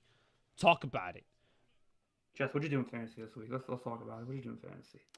What did you... Oh, you won. You played John. Oh, yeah, you're fine. You won. Yeah. Yeah. You were not punished for benching Jamar Chase. You were not punished. You were not punished. You worst mistake of my- did buy the skin of your teeth. That sums up 2025. Like missing the obvious. That's the fucking theme of 2020. Missing the obvious. All right. Yo, I can't believe this shit. 3rd and 4. Mariota. Got it. Oh, there's a flag. Just please. I'm behind you. Oh. Ooh. Uh-oh. Uh-oh. That sucks. But there is a flag. Get the fuck. Wow. Wow. I'm not going to lie. Washington got cucked. I'm not going to lie. That's crazy. That's crazy. Nah, when you see it, when you Jim, it's tough, Jim. Yeah, technically, but he let go. He let go, Jim. I mean, is it really? Is it really? He kind of slipped. Look at Jaden Daniels. He's like, oh shit, come on. Oh, that sucks. 3rd and 14. Goodness gracious. Here we go, boys. Oh. Just please don't emote Just so please. fucking loud. I feel like you're doing it on purpose now. I don't know how you guys aren't watching it at the same time. What's going on? You're Well, watching it on the we're internet not, and on so please. television? Wow. Debo stopped at the 1. Debo blowing the head off the defense. Who would have thought? Who would have thunk it? Yo, Riley Moss, trade his ass. Get him off the team. This is why you can't have a Caucasian cornerback.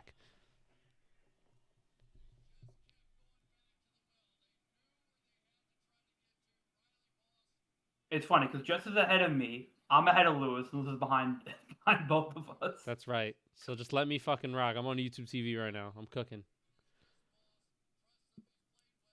Debo.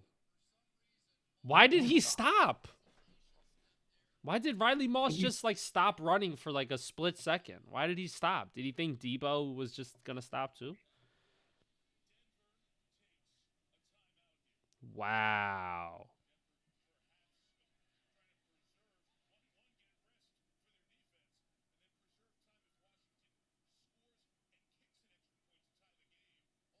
I think he wanted to make sure he caught it.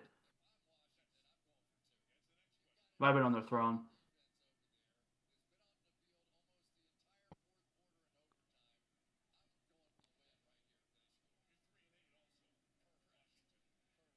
Yeah, if I'm Washington, if I score this touchdown, I might just go for 2. Fuck it. Why not? We're 3-8. We're not gonna do anything, so who cares? Nah, We are not the Bengals, bro. We're not going anywhere. Ooh, gets fucking shut down immediately. Okay. Whoo. Why am I nervous? I think. Yeah, why? First of all, we were like, this Sunday night game is terrible. It's a blowout. Denver's gonna win this game by a lot. Why am I nervous? Shout out Washington. Yo, Marcus Because Denver Mariota, let bro. this game go. Yo, the Jets signed Marcus Mariota, bro. Why do we want to get 5 trash cans when we have 3? I'm not gonna lie, Marcus Mariota's not that bad of a quarterback. You remember that take? You remember that take? Mariota. Why do we want to get more trash? Oh. I think I remember that take. We're all need more trash up on top of trash.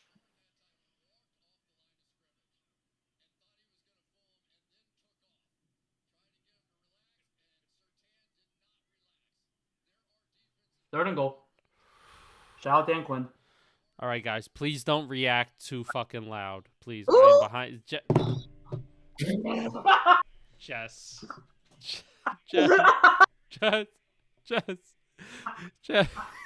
Jess, tape your mouth shut. But you don't know if that was a good you don't know what happened. I'm just reacting. Jess, but I don't need any of it. And thank you. We can react now. Oh, 4th and goal.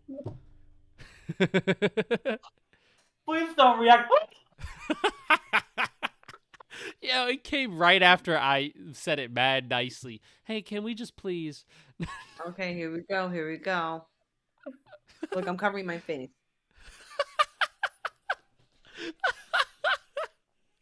Oh my god. Oh goodness. Here we not go. Looking at the camera, Jeff. Here we go. Timeout. All right. All right. While there's a timeout, you guys want to talk about why the Chicago Bears are the best team in the NFC right now? Well, we'll talk about it after the play because I'm just saying. Yeah. Yo, I've been saying. They had how many rushing yards in this game, bro? They were cooking. I'm a guy. And DeAndre My Swift. guy. Them boys was bugging. My guys. I'm just saying. I've been saying the Bears for weeks. Y'all looking at me crazy. You know what? You have been. And you know what? I'm going to give you some credit. Chicago's looking real fucking up right now. Chicago's first place in that division. First place in the NFC. They are. Oh. Jess.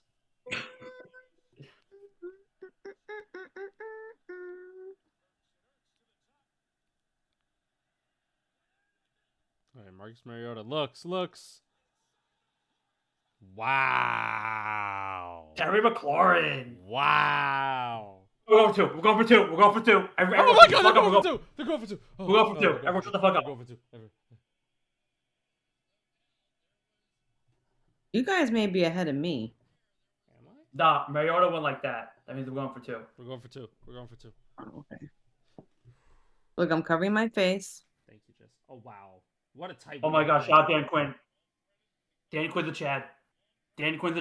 Shout out Dan Quinn. Said fuck it. We're 3-8. I know I'm not getting fired. Fuck it. We're gonna be okay. Timeout, Denver.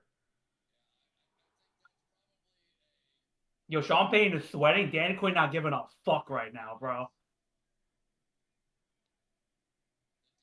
Yo, shout out Dan Quinn letting it hang, bro. Respect. If they get it, they win. They fucking destroy the Broncos' ego.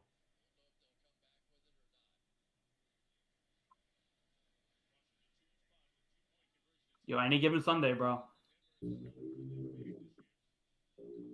Every game's a loss till it's not. I ain't gonna lie. I am praying on Theo Johnson's downfall tomorrow night. Praying on it. Don't need that guy to do anything tomorrow. Here we go. 2 points. Jess, again, with these noises. Goodness. Here we go. 2-point. Mariota gets it. Looks. And it's fucking batted down. Denver wins. Denver wins 9 in a row. And into monsters. Or try to be. I don't know.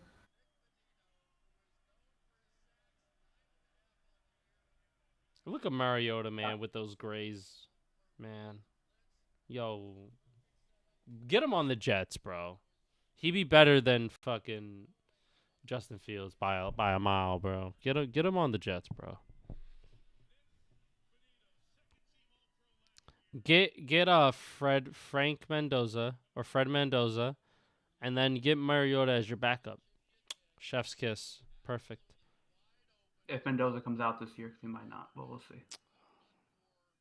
Shit, if he has first overall pick money, he's coming out. Respectfully. He gets NIL money, he's not coming out. No, NIL is not the NFL contract money, I'll tell you, bro. It's NFL, especially first overall pick money. Come on, bro. He's not passing that up, bro. Let's say it's first overall pick. That is true. But he probably might come out even if the Jets don't get it. He'll probably come out anyway.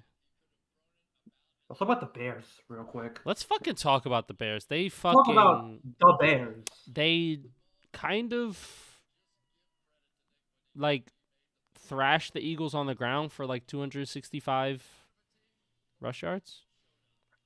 Like kind of destroyed them. I'm never listening to you guys again. Never, don't. Ever. About what? I'm not. Because I should have stuck with my gut and went with the Bears to win, and they did. Yeah. Caleb Williams, my guy, didn't start out great, but my guy, Kyle Monangai, I've been saying his name. Respect. I'm just saying. I will say, this Bears team. I like the Bears. I feel like, though, the run game is good. Caleb has flashes of being that guy for them. And I think Caleb has a ton of potential. I don't know, Jim. Come on, Jim. Jim. I could see Caleb being the problem as to why they lose. You know? That's fair, Jim. I could see Caleb being a little bit of a problem. Fair. Caleb's not all the way there yet. You play the Packers next week. That's a winnable game. And then you play the Browns. That's a winnable game. Winnable game. But I could see the defense, the Browns putting up a decent fight against the Bears. Right? Like, I could see the Packers doing some decent work on offense against the Bears. I could see the 49ers and Lions doing some like, it's tough games, but they've shown me that they can win. But to be fair, yeah. Last 4 games before the Eagles were Bengals, Giants, Vikings, Steelers.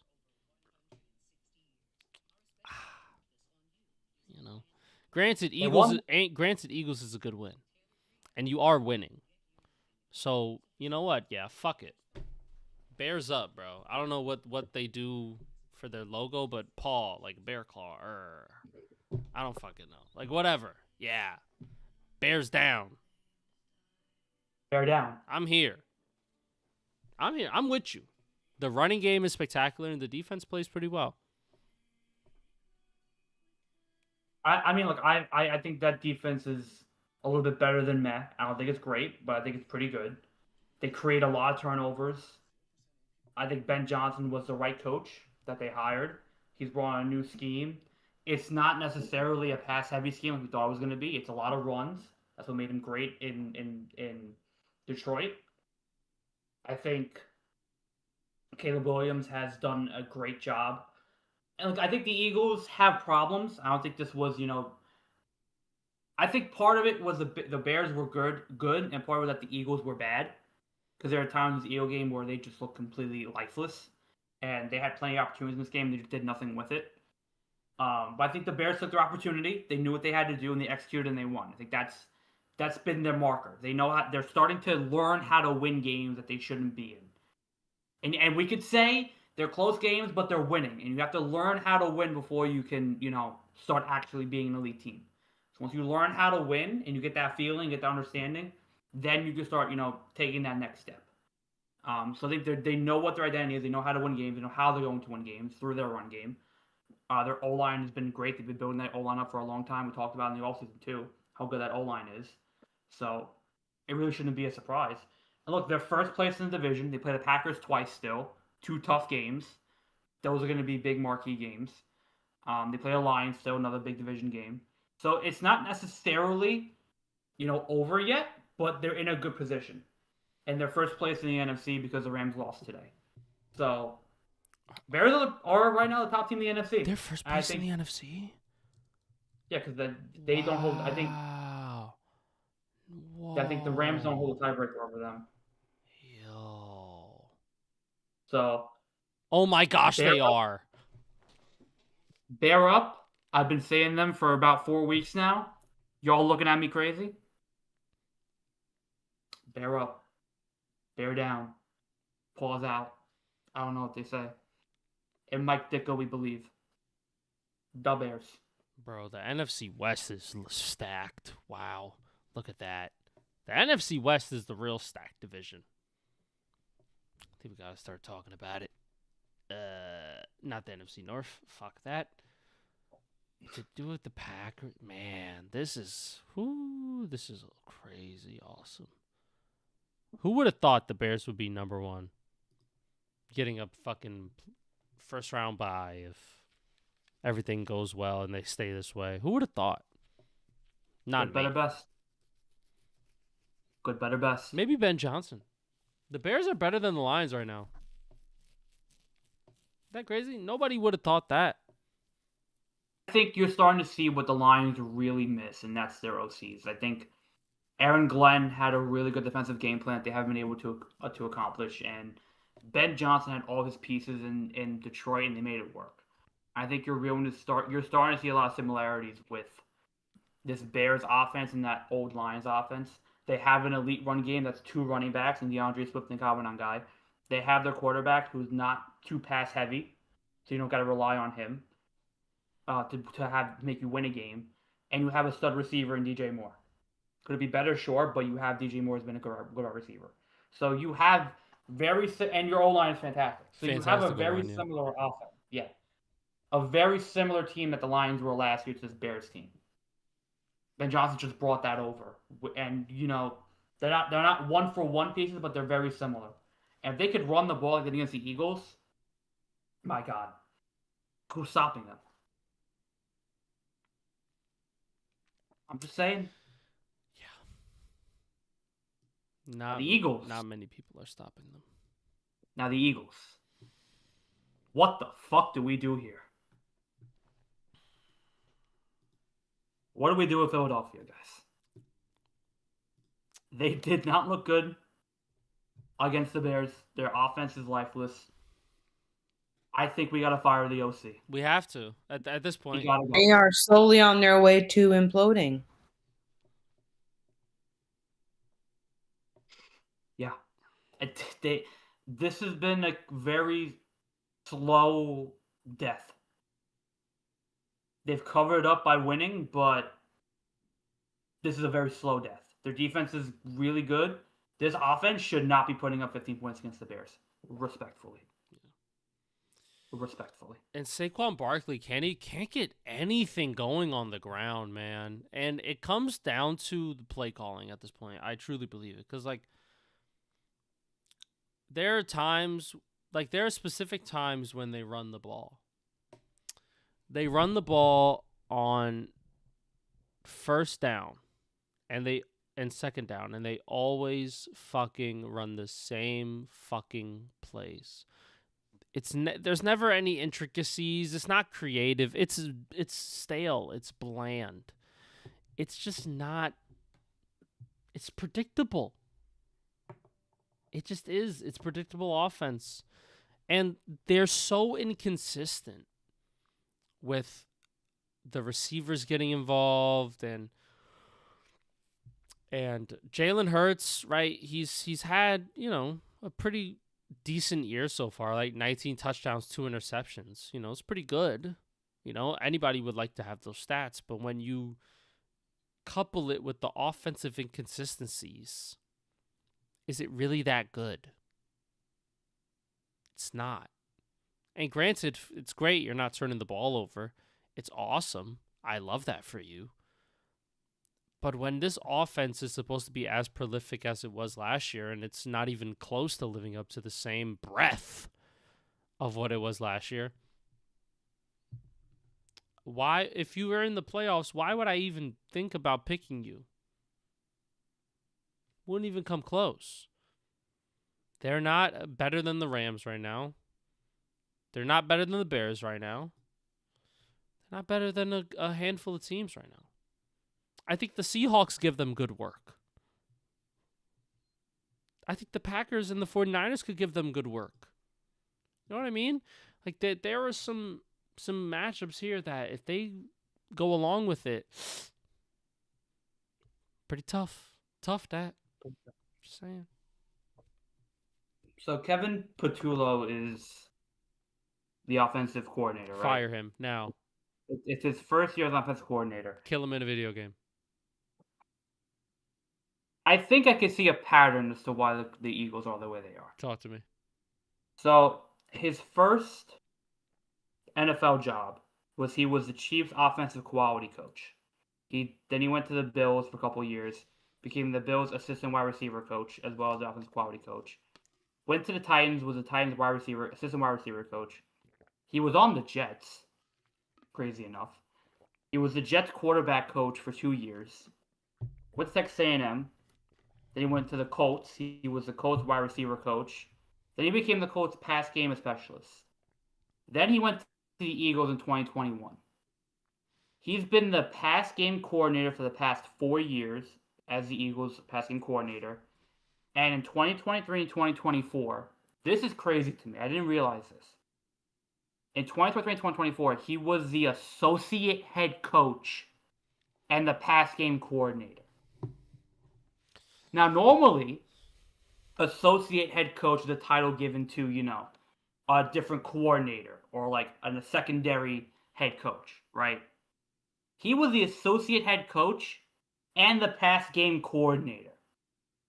And then this year got promoted to offensive coordinator. So that means Nick Sirianni must love this guy. Well, so guess what? He ain't getting fired. I don't like him for Saquon Barkley. I don't know what it is about his play calling that is making this team so inept. Or is it Nick Sirianni calling plays? Am I bugging? Is Nick Sirianni don't call plays no more? Nah. Plays for it's Kevin Patullo. Eagles. Kevin Patullo, you fucking schmuck. Get him out of here. It's bad. It's bad. Nick Sirianni has indicated that they will not change the play caller, but they will evaluate other aspects of the offense. Maybe like running the ball on a stretch play, maybe. Maybe running the ball, more than just on first down. Maybe trying to get Saquon in the groove. Maybe. Just saying, Hypothetically. I'm not an expert or anything. But, do what you did last year maybe. That'll help a little bit. And let's look at the Eagles schedule. Let's play this fun game. Just lost to the Bears. Lost to the Cowboys that's a comeback win by the Cowboys, so they were not clutch at all, didn't score a single point in the second half. Literally no clutch bone in their body. They play the Chargers, then the Raiders, then the Commanders. These are get right back games. Get back right. Get right back? Whatever. It's get back. Get back right. Get right back. Get back. The get back. Hey. These are the get back games. These are get right games. Get right. There you go. There we go. We figured it out. We're getting there. These are get right games. So, get right. That's it. Fix it. Do something. Because, you know, the offense in the early portion of the year, it was a bit up and down, pretty shaky, and you haven't really shown me anything of late that will prove to me that you guys are worthy of, like, contending. So, I don't know. It's 12:15. We'll get there. Yeah. I will say, and then we'll move on. I think they're gonna make the playoff. I think they're gonna be fine. They have enough games to do that. They're quality enough to do that. If they don't get this right come the first round, could be a pretty quick exit for the Eagles. Amen. Pretty quick exit for the Eagles. Now it's time to talk about the most fun game on the schedule. I took notes for this as I watched the highlights. These fucking Panthers, yeah. They might be the most clutch team in the NFL. They might be the most fucking most clutch team in the NFL. Bryce Young. I had a good week. I had a good week this week, bro. Bryce Young and what this Panthers team could do is phenomenal. Now, granted, they can't do it every week, but boy, can they fucking show up sometime, right? They're win, loss. Next week is a loss probably. But what if it's not? What if it's not, Jim? I'm just saying. So the Panthers, man, I'm watching the highlights, man, and there were multiple touchdowns on fourth downs. Multiple. And Bryce Young is just laying the football in there perfectly. He's playing his role. They're running the football well. They got two good running backs, Rico Dowdle and Chuba Hubbard. Bryce Young, man, just some of these games, he's the clutchest quarterback I've ever seen. And then in some of these games, he's the worst quarterback I've ever seen.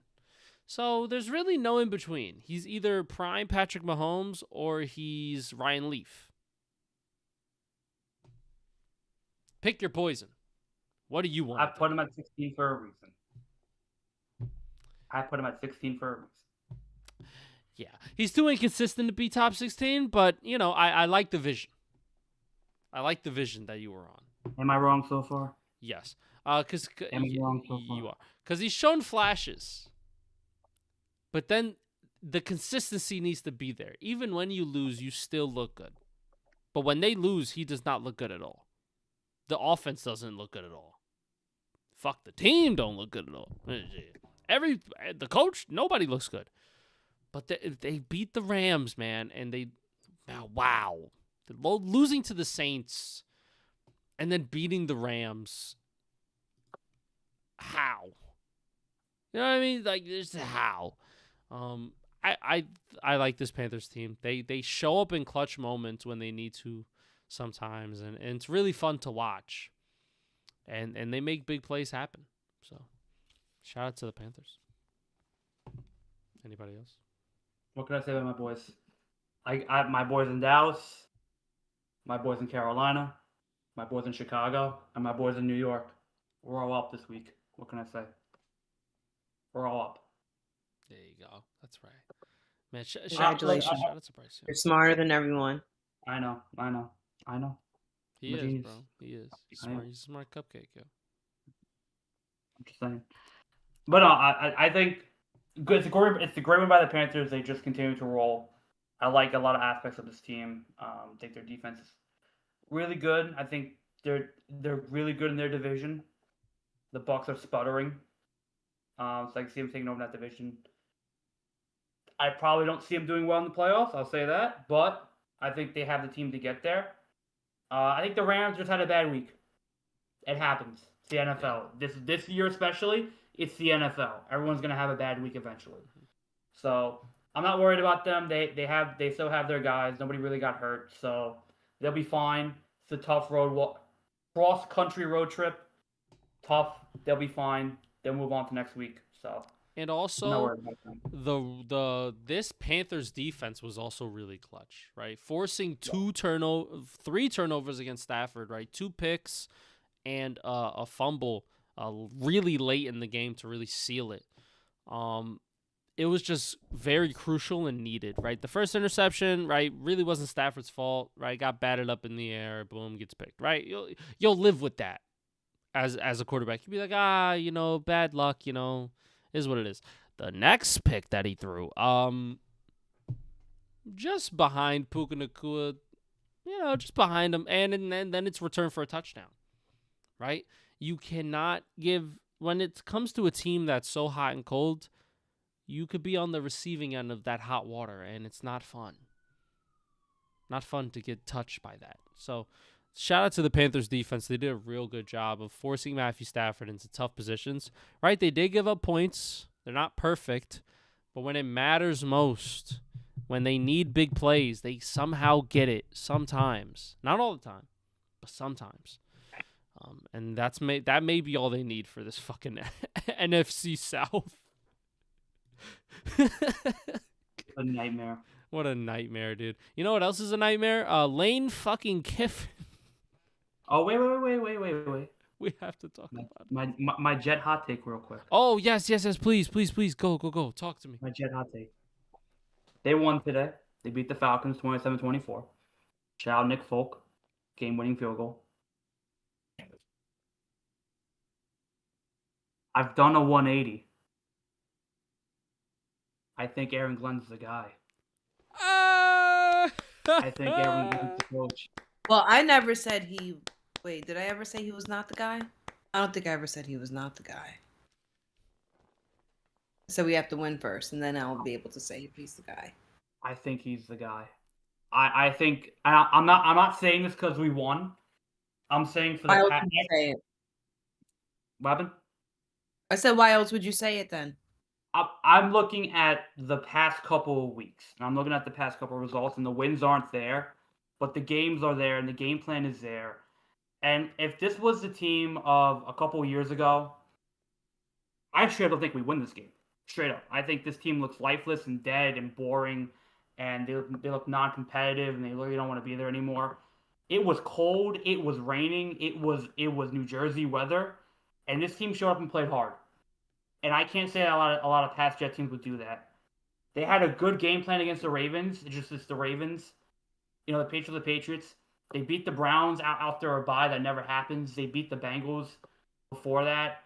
They held the Panthers to a one-score game. They held the Broncos to a one-score game in London.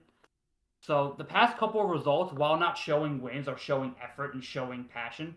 And not being in a playoff race, and this team still playing hard and still playing competitive, is really showing something that this guy and this coach knows what he's doing in that locker room. You're not hearing complaining. You're not hearing bitching and moaning. Everyone's playing hard. I don't remember the last time I've had a Jet team this late in the season actually trying to play and win games. That's a credit to Aaron Glenn, has to be. And even without Sauce Gardner and Quinn Williams, his defense is still playing up to their level and still playing as best as they can. It's not great, but they're playing really good. And Tyrod Taylor has been exploring the offense more and proves that if you have a decent passing quarterback and you have decent receivers, this offense can be something. And granted, we beat the Falcons. I'm not saying that I was, this is the second coming of this team, but I'm saying I'm starting to see that this could work and that Aaron Glenn could lead this team into where it could go to. And I think we can't not credit him for how this team's been playing post the deadline and post losing, some of your better players, and doing this without Garrett Wilson as well. Breece Hall has been great, but the offense has been consistently pretty good. The O-line's been pretty good. The defense has been solid.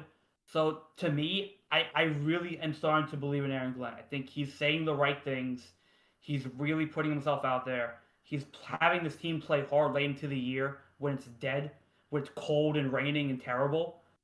But they're finding ways to win these games. And they're playing well and they're playing hard. So, I just want to give credit to Aaron Glenn. I'm doing a 180 on him. I have hopefulness. I'm banking on the potential of this team in the future. So I think the Jets are in a good place. So I've been very impressed with it. Yes, and I hope that yes, good take. I hope that there's progression happening because considering they're based in New Jersey, a lot of their games are going to be cold, miserable, and dreary. So I hope that they learn to win in that weather because they have no choice but to win in that weather. No, maybe we're finally seeing signs of progress, and this is what we've been asking for. So it's been a bit consistent too. So I've always been believe that, I remember when they first hired him, I wasn't with it because I was like, I don't know. How's he gonna do? And then the team started off terribly. But I always agreed that you gotta at least give him a year. A year to see what he's really working with. And look, he made the adjustments with the trade and post trade, and look, they've improved. So I think this year we just have to chalk it up to the first year of him, the first year of this new front office and head coach. He made drastic changes to the quarterbacks. And then you let some people go. I mean, we'll see. I think who's the rest on the schedule? Who else do we play? So we play Miami. You can win We play that. You got Winnable, it. You got winnable, it. winnable. We play Jacksonville. Oh, Jacksonville. We play New Orleans. Play Saints. Wait, Play can I just say Patriots. something? Yeah. What the fuck did I say? I was like, what if by time we get to December 14th, that the Jets and the Jags are actually like playing much better? And everyone here was like, oh, no. And look, both teams are like actually, oh, look at you guys. Look at you guys go. How cute. Then we have to play New Orleans, play the Patriots, and we end with the Bills. So some winnable games, a lot of losable games, but the way they've been You can playing, play how hard they've been spoiler. playing. We can play spoiler. Fuck up the Bills and the We could Patriots. fuck up the Bills. Yo. That's what I'm saying. I don't care what happens. No, we don't. Wait. I don't want to fuck up the Bills if the Chiefs are in the playoffs. So we have to be careful what we wish for. No, fuck. No. I'd rather not see Buffalo in there. Fuck that. I If we mean, go 1-4, I these don't want last to see four, anyone in we there take but us. out. But damn, I'm tired of the Chiefs. Shit. Yo. I don't care if the Buffalo loses to someone else. They Yes. can lose to an NFC team. Just you mean to tell me the last 2 weeks of the season we could potentially force the Patriots out of their first round bye and knock Buffalo out of the playoffs? Give the guy a lifetime contract. I don't give a fuck. That would be amazing if we actually pulled that off. That would be amazing. I really did. Put Kansas City in, put Baltimore in. Who else? Put Houston in. If we can knock out Buffalo and get the Patriots out of their first round bye, my God. So yeah. But we have to be realistic about how Buffalo's going to be playing in that type of game. And if the Jets can withstand Josh Allen on 75,000, because that's exactly what the fuck he's going to have to be if they're going to be struggling like that. I love how we were joking in the beginning of the year, being like, oh yeah, the Jets can go into Buffalo. Buffalo's going to be, locked into the playoff spot. They're not going to play most of their guys. No. Everyone's fucking playing. Everyone's playing. Everyone's playing. Everyone's fighting. So yeah. But no sleep, no rest. No sleep, no rest. But it's fun. No, they're already in playoff mode. They're already making sure that they get their seat. They gotta take care of business the rest of the way. So. But yeah, that's my hot take. I think Aaron Glenn's the guy. I'm doing a 180 on him. I really do. I'm hopeful. I think we got a good one. Detroit got absolutely robbed of their best coaches. I don't know how to feel about that. The who? But speaking of coaches, let's talk about Lane Kiffin and this situation going on at Ole Miss. So, some background. Lane Kiffin is one of the more younger-minded coaches and one of the more prospect-minded coaches in the NFL, in the football world. He's the coach of Ole Miss, who's currently trying to be in a college football playoff spot. They're not in there yet. But Lane Kiffin has been pursued by a lot of different schools. And one of the main schools that offered him a contract was LSU, right? So there's a decision to be made by Lane Kiffin. So Lane Kiffin played on Black Friday, and I believe they won that game. And Ole Miss won that game. Let me just double check real quick. But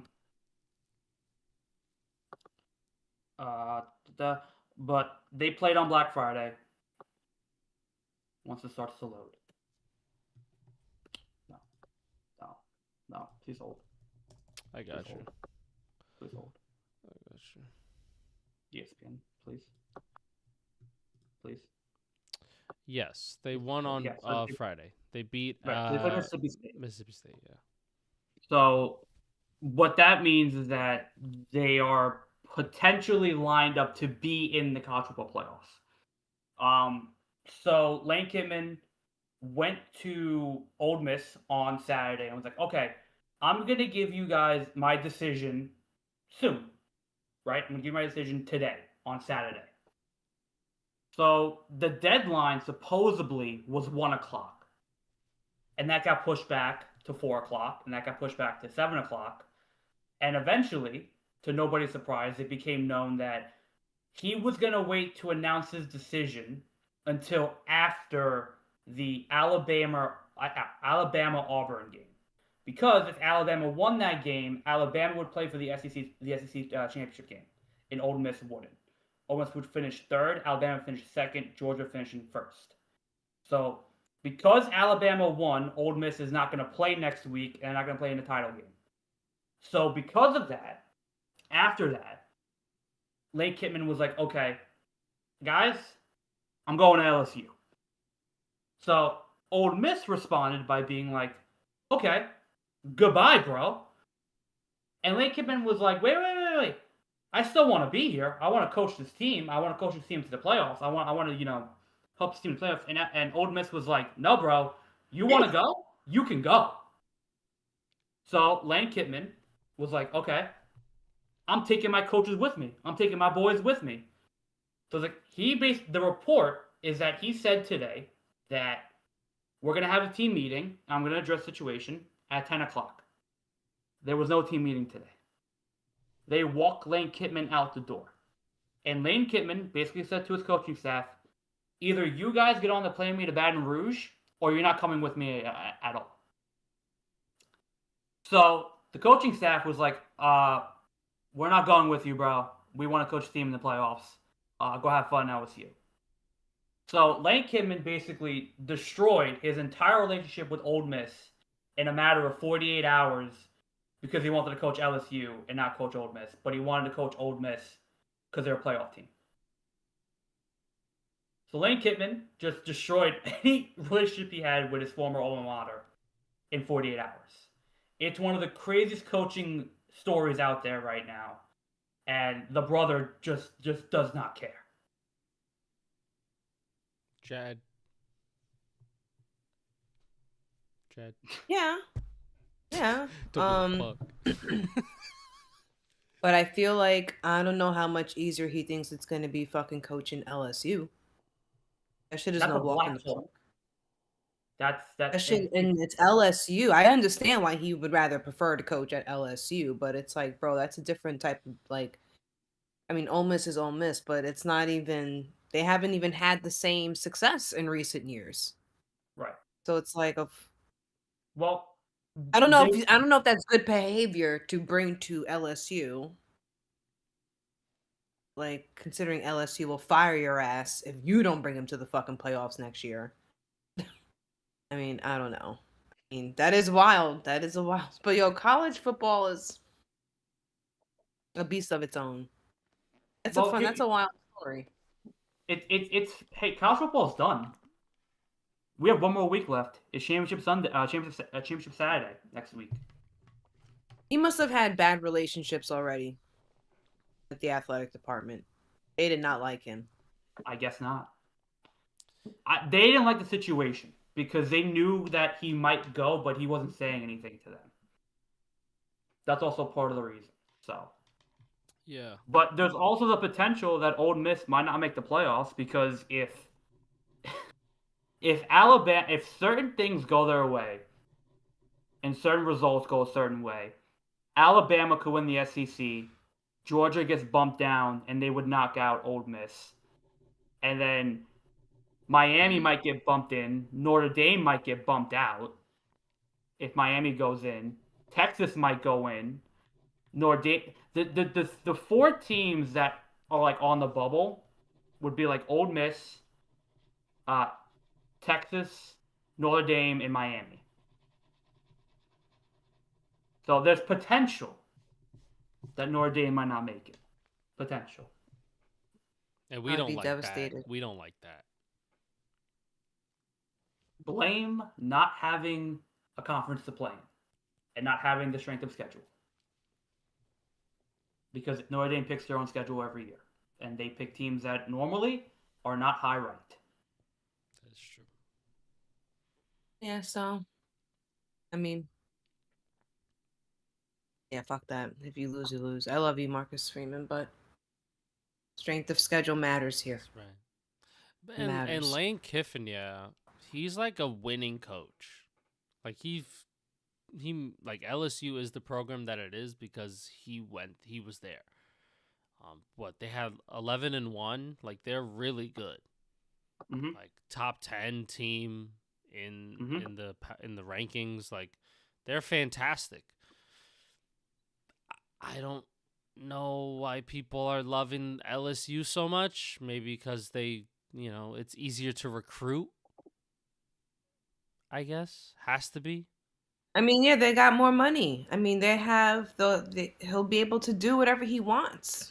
Like, I'm sure they have a way. I'm sure their dollars go longer for LSU than compared to Ole Miss. I'm sure it goes way further. But it's not like Ole Miss ain't shit though. Like Ole Miss is a fucking. It's not that it ain't shit, but come on, it's not. I feel like in LSU, it's a bit more prestigious, I guess.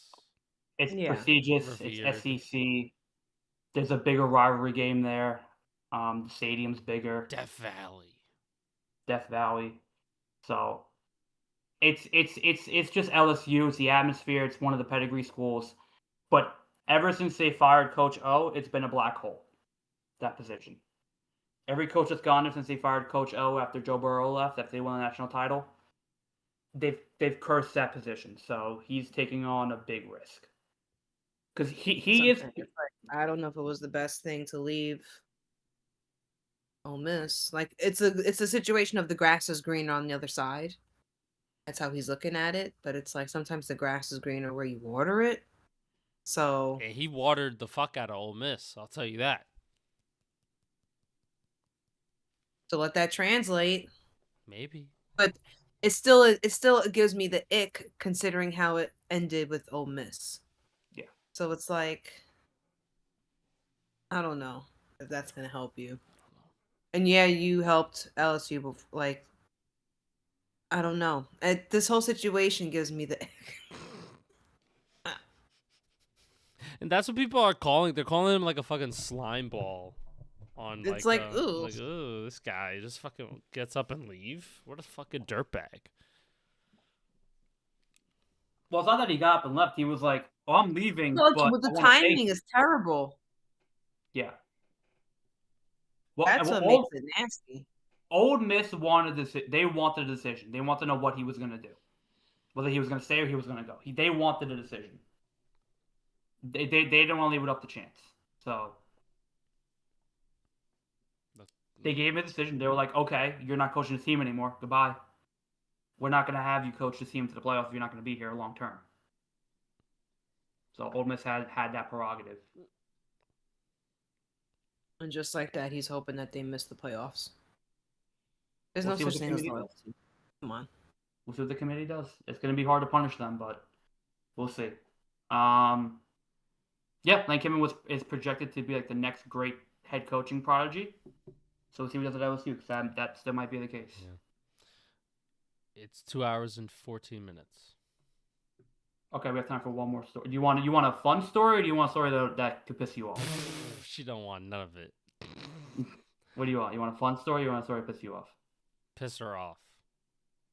Okay. No. Piss her I'm gonna off. close my eyes. Piss You guys her can talk off. all you want. Piss her Hal off. Steinbrenner has come out and said that it would be ideal if the Yankees had a lower payroll than what they have right now.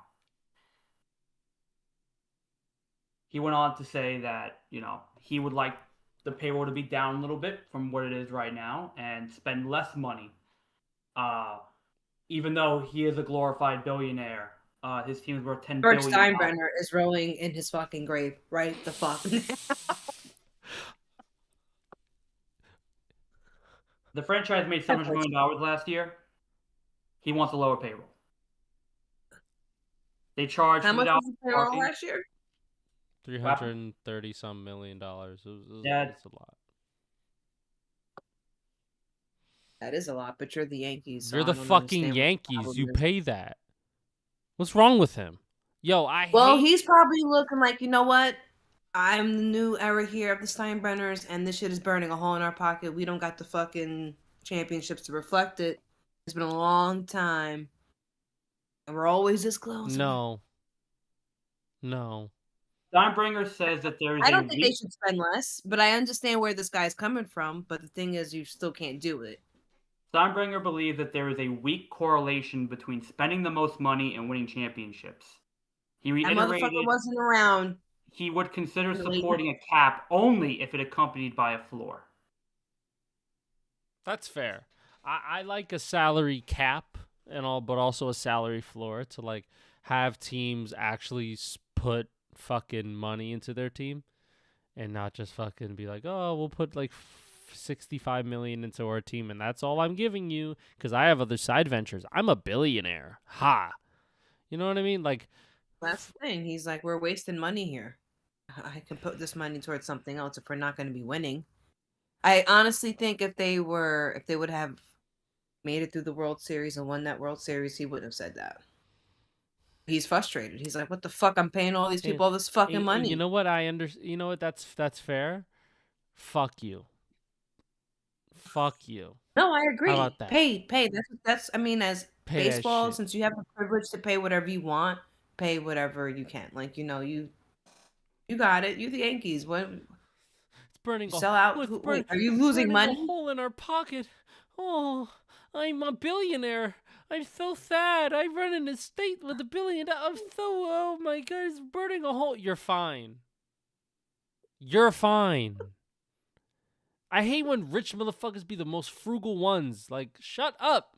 You own a That's why sports they're team. rich. You own. They hold on to the pennies, What bro. happened? That's why they're rich. Talk about it, Daniel. They charge $100 for tickets, by the way. $100+ fucking dollars for some tickets. They charge $55 for a drink. Yes. Okay. And then they take, and you know what they do? They take your fucking card too. They take your card, so you forced, bro. They take your fucking card. Ain't that crazy? This is the fucking shit I'm talking about. But this motherfucker's talking about. It could be 20 mil lower. Shut the fuck up. But woe is me. Oh, am I supposed to feel like bad? We have to tell the story. We have to tell the story. Well, okay, yeah. So we go to fucking NYCFC game. Fucking Yankee Stadium people over there serving drinks. Jess tries to buy a drink. She wants it in the nice cup, but she don't know the fucking price. First of all, wait, you didn't want it in the nice cup? Well, I asked for a cup. He said, "Do you want a double?" I said, "Yeah, because I want the double shot." So I thought he was gonna give me a regular cup, and then he was like, "Oh, do you want?" Daniel was there. I don't know if he said, "Do you want our anniversary cup or our souvenir cup?" And No. I don't even think I said yes. He lit the fucking guy, the bartender at Yankee Stadium, fucking took my debit card out of my hand before I can even ask for how much. He took it out of my hand and fucking dipped it into the card machine and charged my ass $55 for a fucking soda. I'm looking at this, and I tried. I was going to intervene. He took that shit so fast and put it in the machine so fast, we couldn't stop him. That brother was on a mission to get paid, and he got paid. It's so funny. Before he But you could know, finish the sentence, he had already taken the card out. He was like, "Do you want the souvenir cup?" And I was like, "Oh!" And before I could say, "Oh, how," I said, "Oh!" Like I was like, "Oh!" And he just slid the card. I was like, First I saw a 20. I'm like, because that's how much I'm expecting the double shot. Like I'm expecting to pay $25 for the drink, right? And then it just fucking jumps to $55. Yeah, I would have said, nah, I one-time don't want purchase. that. Refund me. One-time purchase. You get it for life. Souvenir cup. One-time purchase. Only once in your life Jess, you do get you a still souvenir have cup. the Yankee cup? I do. Okay, thank And it's fading away. The Yankee You know sign is fading away because I wash it all the time because I drink out of it. God. You know what's funny So too? it's like You know what's it's a funny too, regular Louis? fucking plastic cup that they charge $25 for. You know what's funny, Louis? She's been saying to me, I need more Yankee merch. I need more Yankee stuff. So maybe I will get a souvenir cup next time. Maybe I will. I need, because when you came over and you saw my fucking Mets stuff, one of the Mets memorabilia, you're like, oh, I need some of that. Never again. Yo, fuck Yankee Stadium. I'm a Yankees fan. Fuck Yankee Stadium. No, I'm getting the shit off of Etsy. Good. I can get the same cup off of Etsy For cheaper. at half the price. Good for That's you. bullshit. I was like, so people, Yankee Stadium patrons, beware. Yeah. So and the fucking owner over here is like, guys, we gotta fucking start penny pinching. Guys, I think we could bring it Y'all down are 5 fucking million. taking debit cards out of people's hands. You get You're penny. pinching our shit. You're pinching our Right? shit. It's literally a slap in the face to all the fans. Literally is. It's like, Mind you, oh, by so the we're way, just not gonna try. It gives off a sense of we're not gonna be trying too hard now. No, because what it is, okay, you want to lower your salary, okay, but you're not going to lower ticket prices. Ooh. You're not going to lower like merchandise. You're not going to lower concessions. So what are you going to do with that money that you're still collecting if you're not going to give it to the team? If you're not going to give it to the player who you want to take to the fucking World Series? They're cheap. Where's it going? Frugal. Want it mind all, you, greedy. the Yankees haven't signed a single free agent yet. Nope. I wish we did. And he said this right after free agency started, and we didn't sign anybody yet. Yeah, we're not getting anybody. Not Nakamura, Nurakami, not Imai, not the other guy. We're not getting no Japanese prospect with fire last name. We're not getting him. So that's it. It's tough. He also said, Steinbrenner stressed the disappointing result was not on manager Aaron Boone, who he labeled a good manager at many things he has to do. All right, so we're cheap as a billionaire and also delusional, huh? Crazy. So much fun. I love being delusional too. Do you want to hear the fun story before we go? Mm-hmm. Go ahead. So the Browns play the 49ers today. Yep. Browns lineman Shelby Harris had some interesting things to say about wide receiver Jawan Jennings. Yes, he called him a hoe. I see why Jennings got punched in the nuts, Browns lineman said. He said some things that you should not say to another man ever, but I don't respect it because you say that. Then run behind your O-line. That's some real soft shit, and I want that known. I see exactly why they punched you in your nuts. I'm surprised nobody punched him in the jaw yet. I can't speak for how he... This is Myles Garrett now. I can't speak for how he was raised, but if you have nothing good to say, don't say something to somebody. So we have to say a lot that was demeaning and disparaging towards some of our players. And I was trying to separate everybody, and I tried to go up and ask for what the problem was. He then started coming at me, and I mean, some guys just roll like that. Damn. Wait, so he was trash talking? Is that what I'm sensing? He was going And they below didn't the like belt that? with the trash talk. What's below the belt? Maybe 'Cause talking I about heard their these dead guys- relatives. Maybe talking about, I don't know, maybe like their sister and how like she's pretty hot and like I'll do things to her. Like maybe their Is that what they're moms. saying? If NFL because they talk shit. Like if they're saying that, it's probably true. It's probably true. I want to know what it is that they don't like what he's saying. Calling definitely like F slurs, R slurs, like definitely talking about their families. Gotta be. Yeah. It's enough to say that he crossed the line and called him a hoe and said he's a soft-ass bitch. And he's glad that he got punched in the nuts. Are we? I mean, the Niners are the mean. They're kind of like a pretty girl. Like they seem like they're the polished, the uppity, snobbish people in a way. Say whatever you want, and then you get no retaliation for it because you got your goons to protect you. Because you're America's second favorite team. So. That's right. That's right. Because the truth is, I haven't heard any other players say this about Juwan Jennings. So it's like, are we sure that's what he's saying, or he's just talking to you guys like that? I guess he doesn't respect the Browns. Remember, Juwan Jennings got into a fight on Monday and didn't get suspended, but the other guy did. So I don't know, Jim. Maybe he's a soft ass bitch. I don't know. He's a hoe and he wants that known. I don't know if that's soft ass bitch. That sounds like a hard bitch that can smack someone and not get suspended. Shit. That doesn't sound soft to me. Yeah. Well, one more? No. One more? No. We're going to bed. No. Good night. Good night, everybody. Thank you for watching. And as always, take care. Good night. We'll see. I'll be streaming during the week. The Giants play tomorrow. That'll be fun. I'll stream during the week at least 3 times. Post videos about UFC. Post any videos that come up during the week. I'll be posting. So, love you guys. Thank you so much for watching. And as always, take it easy. Bye.